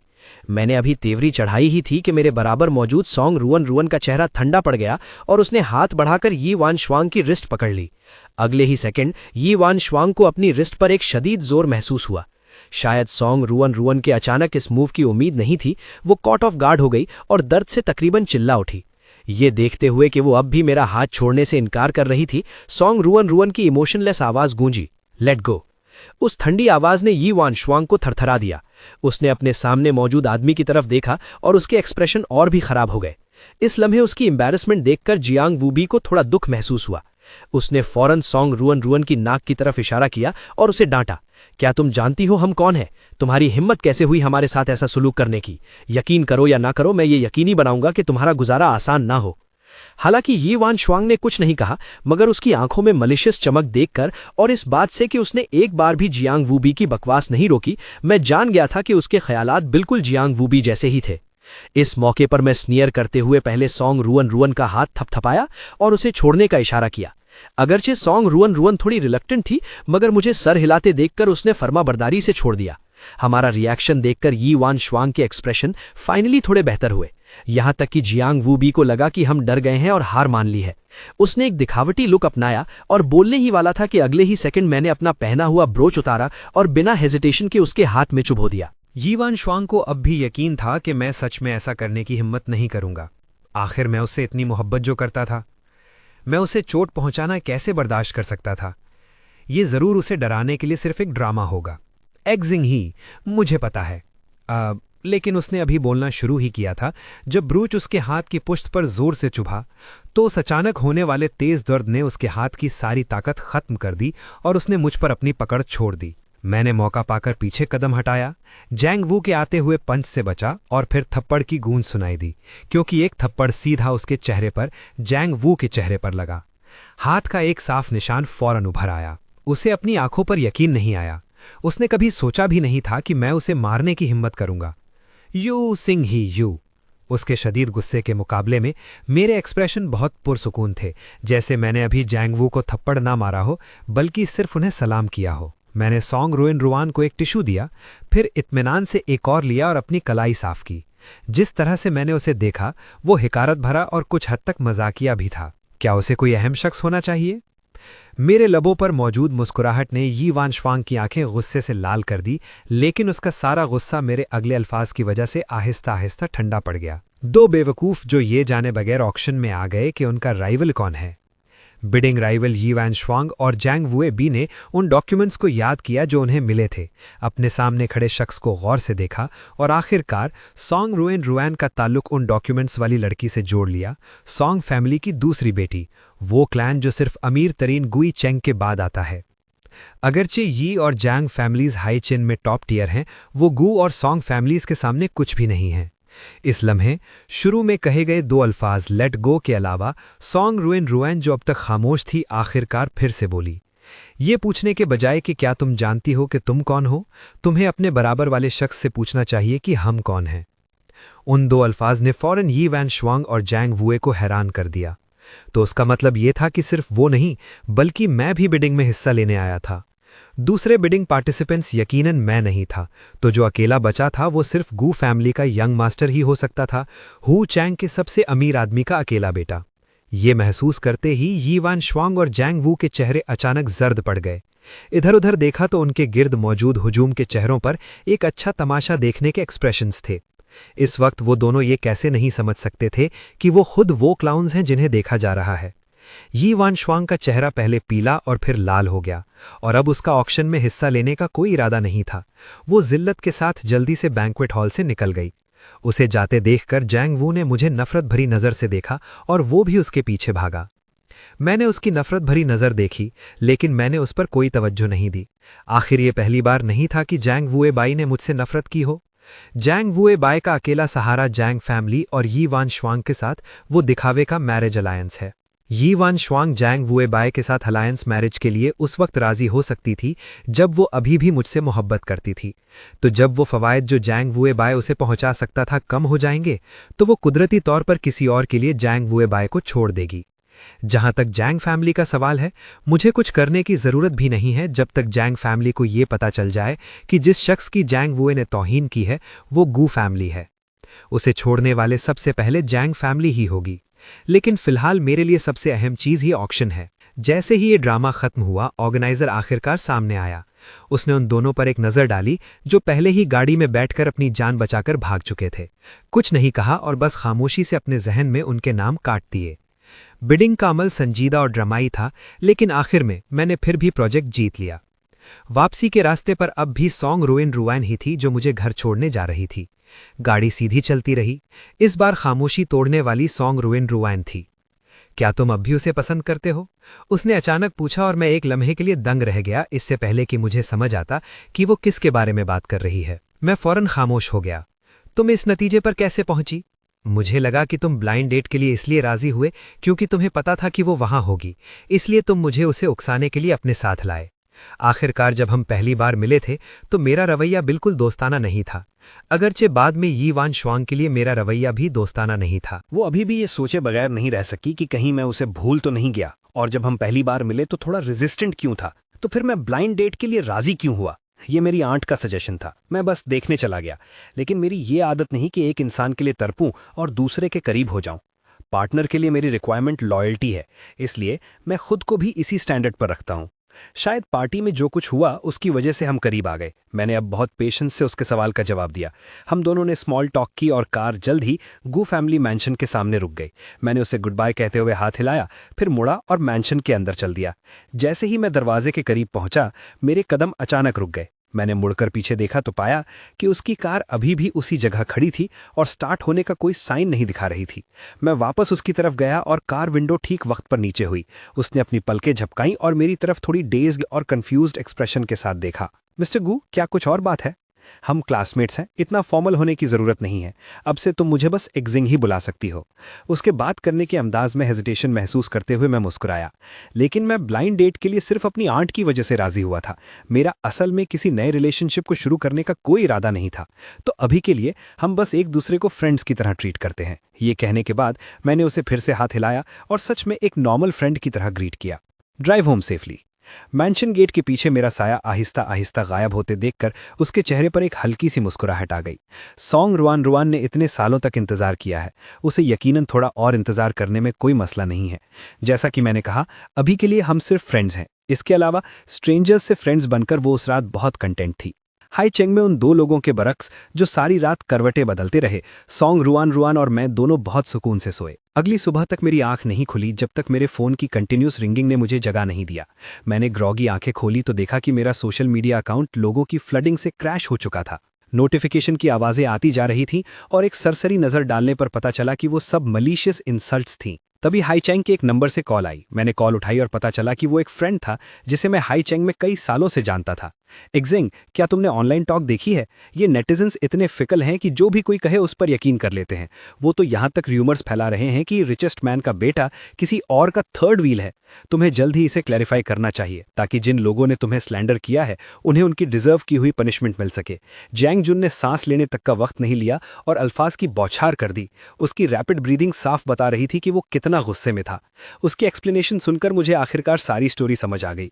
पता चला कि कल जैंग वुबाई के हाई चेंग वापस लौटने के बाद भी वो गुस्सा नहीं भूल पाया था और इस बात का फायदा उठाते हुए कि उसकी युवान श्वांग से एंगेजमेंट हो चुकी थी, उसने सच को ट्विस्ट किया और क्लेम किया कि मैंने उसके और युवान श्वांग की रिलेशनशिप में इंटरफेयर किया था। उसने यहां तक कि एविडेंस रिलीज किए कि उनकी एंगेजमेंट के बाद भी युवान श्वांग मेरे साथ रह रही थी। पहले तो नेटिजन्स को यकीन नहीं आया कि रिचेस्ट मैन का बेटा किसी और के रिलेशनशिप में इंटरफेयर करेगा, लेकिन जैंग वू ने एविडेंस रिलीज किए और यहां तक कि युवान श्वांग के क्लोज फ्रेंड्स के ग्रुप ने भी टेस्टिफाई किया कि मैं ही था जिसने इंटरफेयर किया था। इसलिए जिन नेटिजन्स को रात के बीच में इस बिग गॉसिप का पता चला, उन्होंने इसे सच मान लिया। वो सीधा मेरे सोशल मीडिया अकाउंट पर गए और फ्रैंटिक अटैक शुरू कर दिया। तुम्हारा खानदान इतना रिच है, क्या तुम्हें किसी ने मॉरल्स नहीं सिखाए कि दूसरों की फैमिलीज में इंटरफेयर नहीं करते, और तुम रिचेस्ट मैन के बेटे हो? ऐसा कुछ करना वाकई मॉरली करप्ट और शेमलेस है। इन इंसल्ट्स के दरमियान कुछ लोग ऐसे भी थे जो फिशिंग इन ट्रबल्ड वाटर्स कर रहे थे। उन्होंने मेरा अकाउंट ढूंढा और फिल्दी लैंग्वेज इस्तेमाल की। अल्फाज बहुत क्रूड और वल्गर थे, सच में अनबेरेबल थे। बेशक कुछ रैशनल नेटिजन्स भी थे जिनका कहना था कि पहले मेरे रिस्पॉन्स का इंतजार करना चाहिए। कम से कम आप सिर्फ एक साइड की स्टोरी पर यकीन नहीं कर सकते। बस मसला ये था कि उन कमेंट्स के नीचे भी ज्यादातर रिप्लाईज वैसे ही इंसल्ट्स थीं। मैं हैंडल कर लूंगा। क्या तुम भूल गए कि मैं रिचेस्ट मैन का अकेला बेटा हूं? कंपनी का लीगल डिपार्टमेंट सिर्फ दिखावे के लिए नहीं है। उसने झूठी बातें बनाने की हिम्मत की है तो उसे फाइनल कॉन्सिक्वेंसेस फेस करने के लिए तैयार रहना चाहिए। मेरा कॉन्फिडेंट टोन सुनकर जियांग जुन ने आखिरकार सुकून का सांस लिया। उसने कॉल काटने से पहले मुझे थोड़ा और तसल्ली दी। कॉल काटने के बाद मैं वापस ऑनलाइन गया देखने के लिए कि सिचुएशन कहाँ तक डेवलप हुई है। जब मैंने वो बदनीयत रुसवाइयाँ देखी तो ये कहना झूठ होगा कि मुझे बिल्कुल गुस्सा नहीं आया। बस बात ये थी कि मुझे सही से समझ नहीं आ रहा था। वो मुझे नीचा दिखाया करते थे क्योंकि उन्हें लगता था कि मेरा गरीब फैमिली बैकग्राउंड यी वान शुआंग के लायक नहीं था। अब जब नेटिजन्स को भी मेरी आइडेंटिटी पता चल गई है कि मैं सबसे अमीर आदमी का बेटा हूं, तो उनकी ये हिम्मत कैसे हुई कि वो जियांग वू के साथ मिलकर मुझ पर तोहमत लगाएं। मेरे चेहरे पर सर्दी थी जब मैं ऑनलाइन कमेंट्स के स्क्रीनशॉट्स ले रहा था। तभी फोन दोबारा बजा। वो एक अननोन नंबर था। थोड़ी देर हिचकिचाहट के बाद मैंने फोन उठा लिया। जिंग हे, क्या तुम अब ठीक हो? ऑनलाइन बातों पर ध्यान मत देना। मुझे मालूम है तुमने वो सब नहीं किया और इस वजह से गुस्सा मत होना। मेरा यकीन है कि फादर और मदर गू ने पहले ही इसे हैंडल कर लिया है। अगर तुम्हें किसी भी चीज़ में मेरी मदद चाहिए तो बस मुझसे पूछ लेना। सॉन्ग रुआन रुआन की आवाज़ में नरमी और फिक्र सुनकर मैंने अपने दिल में दबी हुई फ्रस्ट्रेशन को ख़त्म होते महसूस किया। मैं हल्का सा हंस पड़ा और फिर कहा, ठीक है, मैं इतना कमज़ोर नहीं हूँ। ये सिर्फ एक अफवाह है, मैं इसे खुद हैंडल कर सकता हूँ। ये देख कर के मैं अब भी अच्छे मूड में था। सॉन्ग रुआन रुआन का परेशान दिल आखिरकार सुकून में आ गया।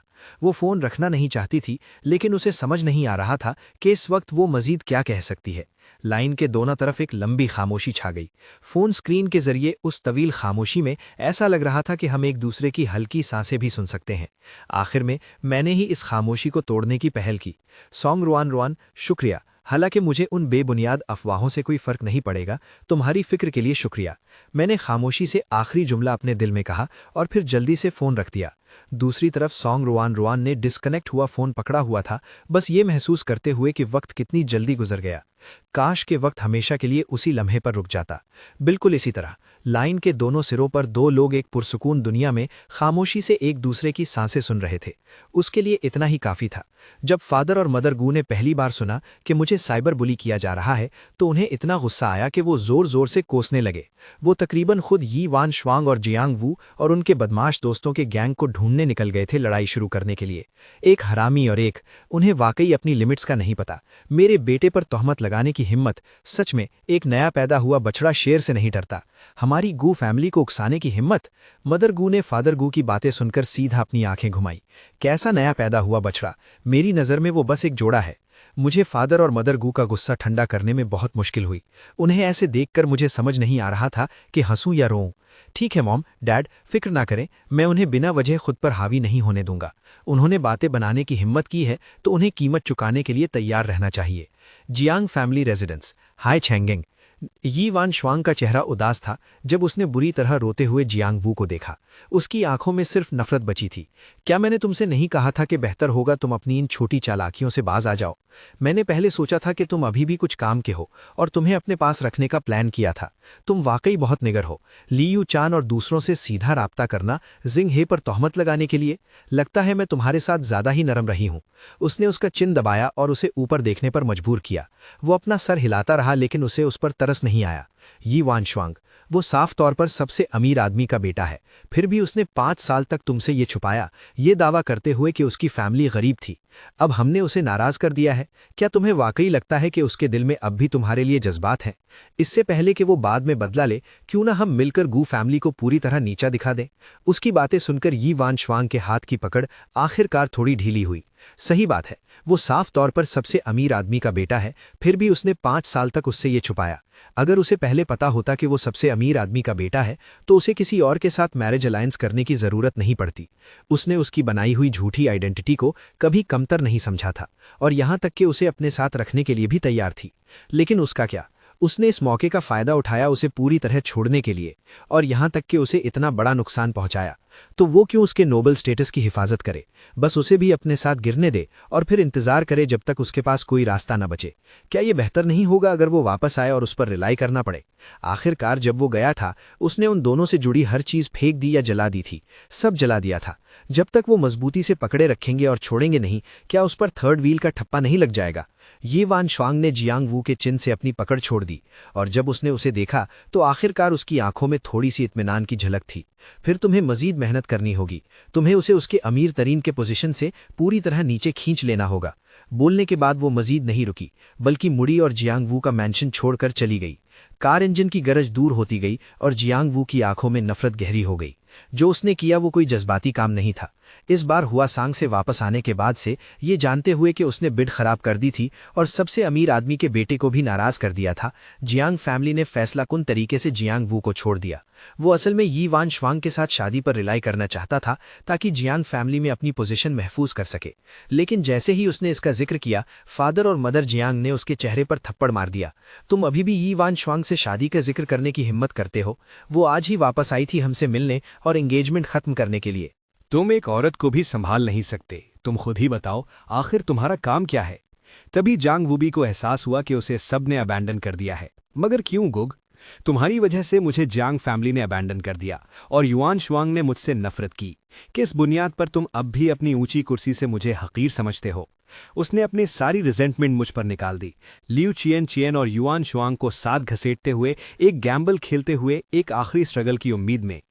वो सब नाइवली ये समझते थे कि जब तक वो मेरा और युआन शुआंग का पास्ट मिटा देंगे, तो अगर मैंने हमारी मोहब्बत के 5 साल के एविडेंस पेश भी किए तो वो पब्लिक ओपिनियन को गुमराह करने के लिए उससे भी पुराने एविडेंस फॉर्ज कर सकते थे।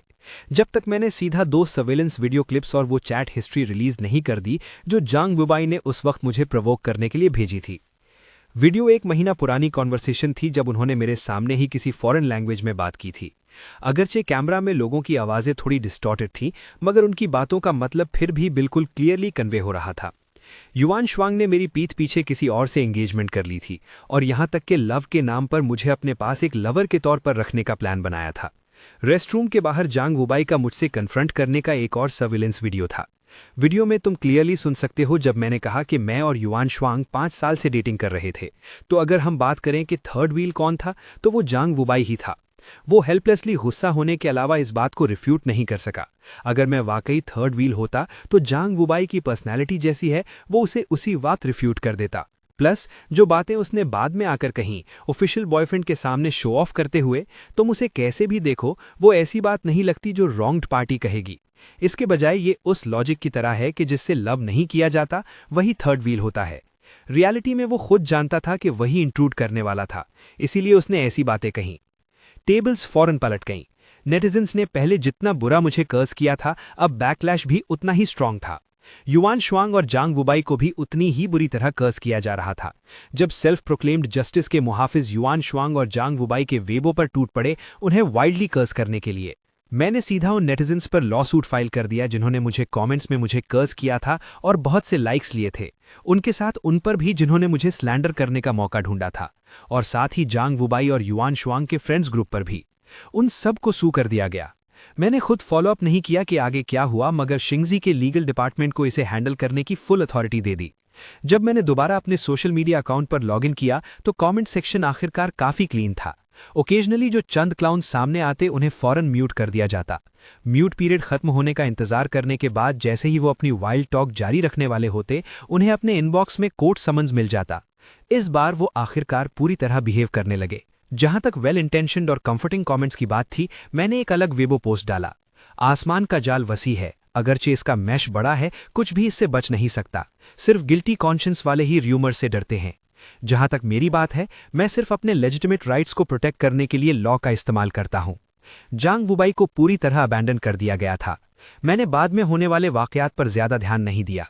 मुझे यकीन है कि शिंगजी के लीगल डिपार्टमेंट की कैपेबिलिटीज के साथ वो उन्हें जरूर मुनासिब प्राइस पे करने पर मजबूर कर देंगे। बस जब मैंने सुना कि जिस दिन जांग वुबाई को कोर्ट ले जाया गया उसे डिफेंड करने के लिए एक भी लॉयर नहीं मिला, तो मुझे थोड़ा इमोशनल फील हुआ। एक्चुअली अगर जांग वुबाई मेरे सामने डेथ सीक ना करता तो वो युआन शुआंग के साथ एक सुपरफिशियल पीस बरकरार रख सकता था, एक टिपिकल वेल्दी कपल की तरह जो अरेंज्ड मैरिज में होते हैं। मगर उसे नहीं पता था कि कब रुकना है। जब मैं अभी युआन शुआंग के साथ था, वो मुझे ड्राइव अवे करना चाहता था। मैं पहले ही जा चुका था। फिर भी उसने अपनी सारी ग्रीवेंसेस मेरे सर थोंप दी, मुझे अपने पैरों तले स्टॉम्प करने पर जिद की, और आखिर में उसे ये आउटकम मिला, जिसमें युआन शुआंग के फ्रेंड्स ग्रुप भी शामिल था, जिसकी लीड लियू चियन चियन कर रही थी, जो हमेशा पावरफुल की चापलूसी करते और वीक को ट्रैम्पलिंग करते थे, ये मानते हुए कि बैकग्राउंड ही सब कुछ डिटरमिन करता है। बाद में जब उन्हें एहसास हुआ कि उनके साथ रिकन्सिलिएशन की कोई गुंजाइश नहीं है, तो उन्होंने जांग वुबाई के साथ कोल्यूडिंग का रास्ता अपनाया और आखिर में सबको एक साथ सू कर दिया गया। क्या ये वाकई जरूरी था? इसके कॉन्ट्रास्ट में इस फार्स का सेंट्रल कैरेक्टर युआन शुआंग, क्योंकि उसने कभी कोई स्टेटमेंट पोस्ट नहीं किया था और सिर्फ साइलेंट रही थी, एक्चुअली वो खुद को इस मामले से डिस्टेंस करने में कामयाब रही। जिस दिन ये मामला सेटल डाउन हुआ, लीगल डिपार्टमेंट का एक रिप्रेजेंटेटिव मुझसे मिलने आया ताकि मुझे रिजल्ट्स रिपोर्ट कर सके। क्योंकि सर्कमस्टांसेस सीरियस थे, वो ग्रुप अब भी कोर्ट में शाउट कर रहा था कि वो रॉन्ग नहीं है। अपनी फॉल्ट एडमिट करने का उनका एटीट्यूड टेरेबल था। प्लस मैंने रिकंसाइल करने से मना कर दिया। एंड में उन सबको 2 साल प्रिजन की सजा सुना दी गई। बाद में नेटिजन्स सब मजाक उड़ाने लगे कि अमीर बच्चों के एक ग्रुप को रोते हुए जेल जाते देखना सच में एक रेयर साइट थी, शायद ऐसी जो आप जिंदगी में सिर्फ एक बार ही देखते हैं। उनका फाइनल वर्डिक्ट जानने के बाद मुझे इस बात की कोई परवाह नहीं थी कि बाद में क्या हुआ। बस मैंने कभी ये एक्सपेक्ट नहीं किया था कि युआन शुआंग मुझे फिर से ढूंढते हुए आएगी। उस वक्त मैं सॉन्ग रुआन के साथ डिस्कस कर रहा था कि काम के बाद कहाँ खाना खाना है, जब रिसेप्शनिस्ट का इंटरनल फोन बजा। प्रेसिडेंट गू एक मिसी ऐप से मिलना चाहती हैं। जब मैंने ये सुना, मैं एक पल के लिए हैरान रह गया। मैंने अपने बराबर में बैठी सॉन्ग रुआन को देखा, जिसने सिर्फ 1 महीने में वाई ग्रुप को इतना सप्रेस कर दिया था कि वो अपनी पुरानी पहचान का सिर्फ एक साया रह गया था। मैंने एक पल के लिए सोचा, फिर भी मान गया। मैं काफी क्यूरियस भी था। ऐसी सिचुएशन में जहां दोनों तरफ से दिखावा पूरी तरह खत्म हो चुका था, वो मुझसे क्या चाहती होगी। मैंने सोचा युआन शुआंग आजकल ठीक नहीं होगी, लेकिन जिस पल मैंने उसे असलियत में देखा, मैं फिर से एक पल के लिए दंग रह गया। सिर्फ कुछ महीनों से उसे न देखने के बाद मैं तकरीबन पहचान ही नहीं पाया कि मेरे डेस्क के सामने खड़ी वो बोन थिन औरत, जो हैगर्ड चेहरे के साथ कम से कम 10 साल बड़ी लग रही थी, वही ब्यूटीफुल और चार्मिंग युआन शुआंग थी जो कुछ वक्त पहले तक थी। लेकिन मैंने सिर्फ एक लम्हे के लिए सरप्राइज्ड हुआ और जल्दी ही वापस अपने उस पुराने रूखेपन पर आ गया जो लोगों को खुद से 1000 मील दूर रखता है। जहां तक युआन शुआंग की बात है, उसने मेरे साथ बैठी सॉन्ग रुआन को देखा। शायद उसने एक्सपेक्ट नहीं किया था कि वो भी यहां होगी। उसकी सांसें अनजाने में एक पल के लिए क्योटिक हो गई, लेकिन वो ये भी जानती थी कि अब मेरे सामने बोलने का उसे कोई हक नहीं है। उसका चेहरा दुख से भरा हुआ था, मेरी थोड़ी सी हमदर्दी की भीख मांगते हुए। शिंघे, मैं जानती हूं मैंने तुम्हारे साथ गलत किया, लेकिन मैंने कभी तुम्हें सच में डिसीव नहीं किया। शुरू से लेकर आखिर तक मैंने सिर्फ तुमसे प्यार किया है। प्लीज हमारे पुराने फीलिंग्स की खातिर वाई ग्रुप को बख्श दो। उसका पॉस्चर बहुत हम्बल था, उस एरोगेंस से बिल्कुल अलग जो हमारी डेटिंग के वक्त वो सप्रेस करने की कोशिश करती थी, मगर फिर भी हर एस्पेक्ट में नजर आ जाता था। लेकिन मैंने अपने हाथ फैलाए, सर हिलाया और फिर अपने बराबर में सॉन्ग रुआन की तरफ इशारा किया। वाई ग्रुप को सप्रेस करने वाली मैं नहीं हूं, तुम उससे क्यों नहीं भीख मांगती? मैं हंसा। मेरे चेहरे पर अब भी मुस्कुराहट थी, लेकिन वो मुस्कुराहट मेरी आंखों तक नहीं पहुंची। इसके अलावा युआन शुआंग, हमारी पुरानी फीलिंग्स, क्या वो तुमने बहुत पहले ही पूरी तरह एग्जॉस्ट नहीं कर दी थी जब तुमने मेरी पीठ पीछे किसी और से एंगेजमेंट कर ली और मुझे सिर्फ एक साइड लवर की तरह रखने का प्लान बनाया? जब तुमने अपने दोस्तों के ग्रुप के साथ फॉरेन लैंग्वेज का इस्तेमाल किया ताकि खुलकर मेरा मजाक उड़ा सको और मुझे बी-लिटिल कर सको बिना उन्हें रोकने का सोचे? जब जियांग वू बाय और तुम्हारे दोस्तों ने मेरे बारे में झूठी कहानियां बनाई, तुमने इतने सुकून से बिहेव किया जैसे कुछ हुआ ही ना हो, और अब तुम मेरे पास भागी चली आई हो पुरानी फीलिंग्स की बात करने। तो उस वक्त तुम्हें क्यों याद नहीं आया कि हमारे बीच फीलिंग्स थीं? जैसे ही ये बात कही गई, युआन शुआंग का चेहरा फौरन पीले पड़ गया। इस लम्हे उसे अपने गले में एक कड़वाहट महसूस हुई, जिससे कुछ निगलना भी मुश्किल हो गया। शिंघे, मैं जानती हूं मैं गलत थी, आई एम सॉरी, लेकिन अगर ये ऐसे ही चलता रहा तो वाई ग्रुप सच में मजीद बर्दाश्त नहीं कर पाएगा। मैंने अब भी नॉन चैलेंटली कंधे उचकाए। अगर वाई ग्रुप बर्दाश्त नहीं कर सकता तो उससे मेरा क्या लेना देना? युआन शुआंग, उन सब ने अपने किए की कीमत चुकाई है। तुम्हें ऐसा क्यों लगता है कि तुम्हारी एक मामूली सी अपॉलॉजी तुम्हें इस सब से साफ बचा लेगी? लेकिन मैंने तुम्हारे साथ वो सब कभी नहीं किया। उसका चेहरा एंग्जाइटी से भरा हुआ था। वो खुद को जस्टिफाई करने की कोशिश कर रही थी, लेकिन उसने देखा कि जैसे ही मैंने अपनी बात खत्म की, मैंने वो झूठी मुस्कुराहट बरकरार रखने की तकलीफ भी नहीं की। तुमने नहीं किया, तुम बस खड़ी रही और खामोशी से देखती रही। युआन शुआंग, तुम जैसा बायस्टैंडर्ड सबसे डिटेस्टेबल होता है। मेरे सामने खड़ी औरत को देखते हुए मेरी आंखों की डिस्गस्ट साफ नजर आ रही थी। युआन शुआंग, सिर्फ इसलिए कि तुम खामोश तमाशाई बनी रही, तुम्हारे दोस्तों ने मुझसे इतनी मैलिशियसली बात की। सिर्फ इसलिए कि तुम्हारी टैसिट अप्रूवल थी, तुमने जियांग वू बाय को बार बार मुझे चोट पहुंचाने का मौका दिया। अब तुम कह रही हो कि तुमने कुछ नहीं किया। ठीक है, तुम कहती हो तुमने नहीं किया, मैं भी कहूंगा कि मैं वाई ग्रुप को सप्रेस नहीं कर रहा। वाई ग्रुप का मामला, मैं मदद नहीं कर सकता। बात खत्म करके मैंने अपनी आवाज ऊंची की, हमारी गेस्ट को बाहर छोड़ाओ। जवाब में ऑफिस का दरवाजा खुला। उनके चेहरे पर एक मुनासिब मुस्कुराहट थी। इस तरफ प्लीज प्रेसिडेंट। ये वो अब भी कुछ कहना चाहती थी, लेकिन मैंने पहले ही सॉन्ग रुआन का हाथ पकड़ा और उसके बराबर से सीधा दरवाजे से बाहर निकल गया। आखिरकार मैं प्रेसिडेंट हूं, किसी को बुरा नहीं लगेगा अगर मैं कभी कभी थोड़ी देर के लिए काम स्किप कर दूं।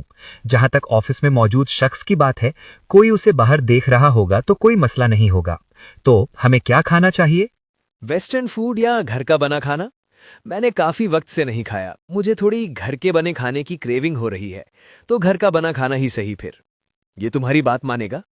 सॉन्ग रुआन की आंखें सिमट गईं, जो उसके उस शर्मीले और इंट्रोवर्टेड अंदाज से बिल्कुल अलग थीं जब हम पहली बार मिले थे। उसने अपना सर मोड़ा और मुझ पर एक आईब्रो उठाई। तुम मेरी इतनी बात क्यों मानते हो? मैं अचानक चलते हुए रुक गया। जब मैंने उसे देखा तो उसकी निहायत सोलम नजर ने मेरे दिल की धड़कन रोक दी। जैसे ही मैं टॉपिक बदलने और आगे बढ़ने वाला था, पीछे से उसकी आवाज आई, क्योंकि शिंगही, मैं तुम्हें पसंद करती हूं। उसका कन्फेशन थोड़ा अचानक था, मगर फिर भी मेरी एक्सपेक्टेशंस के मुताबिक था। मैं वहीं रुक गया। जब मैं उसे देखने के लिए पीछे मुड़ा तो मैं एक आह भरे बिना ना रह सका। लेकिन मैं जानती हूं कि तुमने कहा है कि तुम अभी कोई नया रिलेशनशिप एक्सेप्ट नहीं करना चाहते। तो जब तुम किसी को एक्सेप्ट करना चाहो तो क्या मैं पहली हो सकती हूं? उसकी आंखें मिल्की वे की तरह चमक रही थीं। मैंने उसकी आंखों की चमकती रोशनी को देखा और ना कहने की हिम्मत नहीं कर सका। मैंने अपने होठ भींच लिए और एक हल्की सी स्माइल दी। क्योंकि तुम इतनी सिंसियर हो तो मैं रिलेक्टेंटली मान जाता हूं। उसने भी स्माइल के साथ जवाब दिया। मेरे अल्फाज में रिलेक्टेंटली लफ्ज को इग्नोर करते हुए और अपने दिल की सुनते हुए मुझे गले लगा लिया। सॉन्ग रुआन ने काफी अकेलेपन वाले विंटर्स और समर्स का इंतजार किया था। उसे पक्का यकीन था कि अगले सीजन्स के साइकिल में अकेलापन अब उसका साथ नहीं देगा।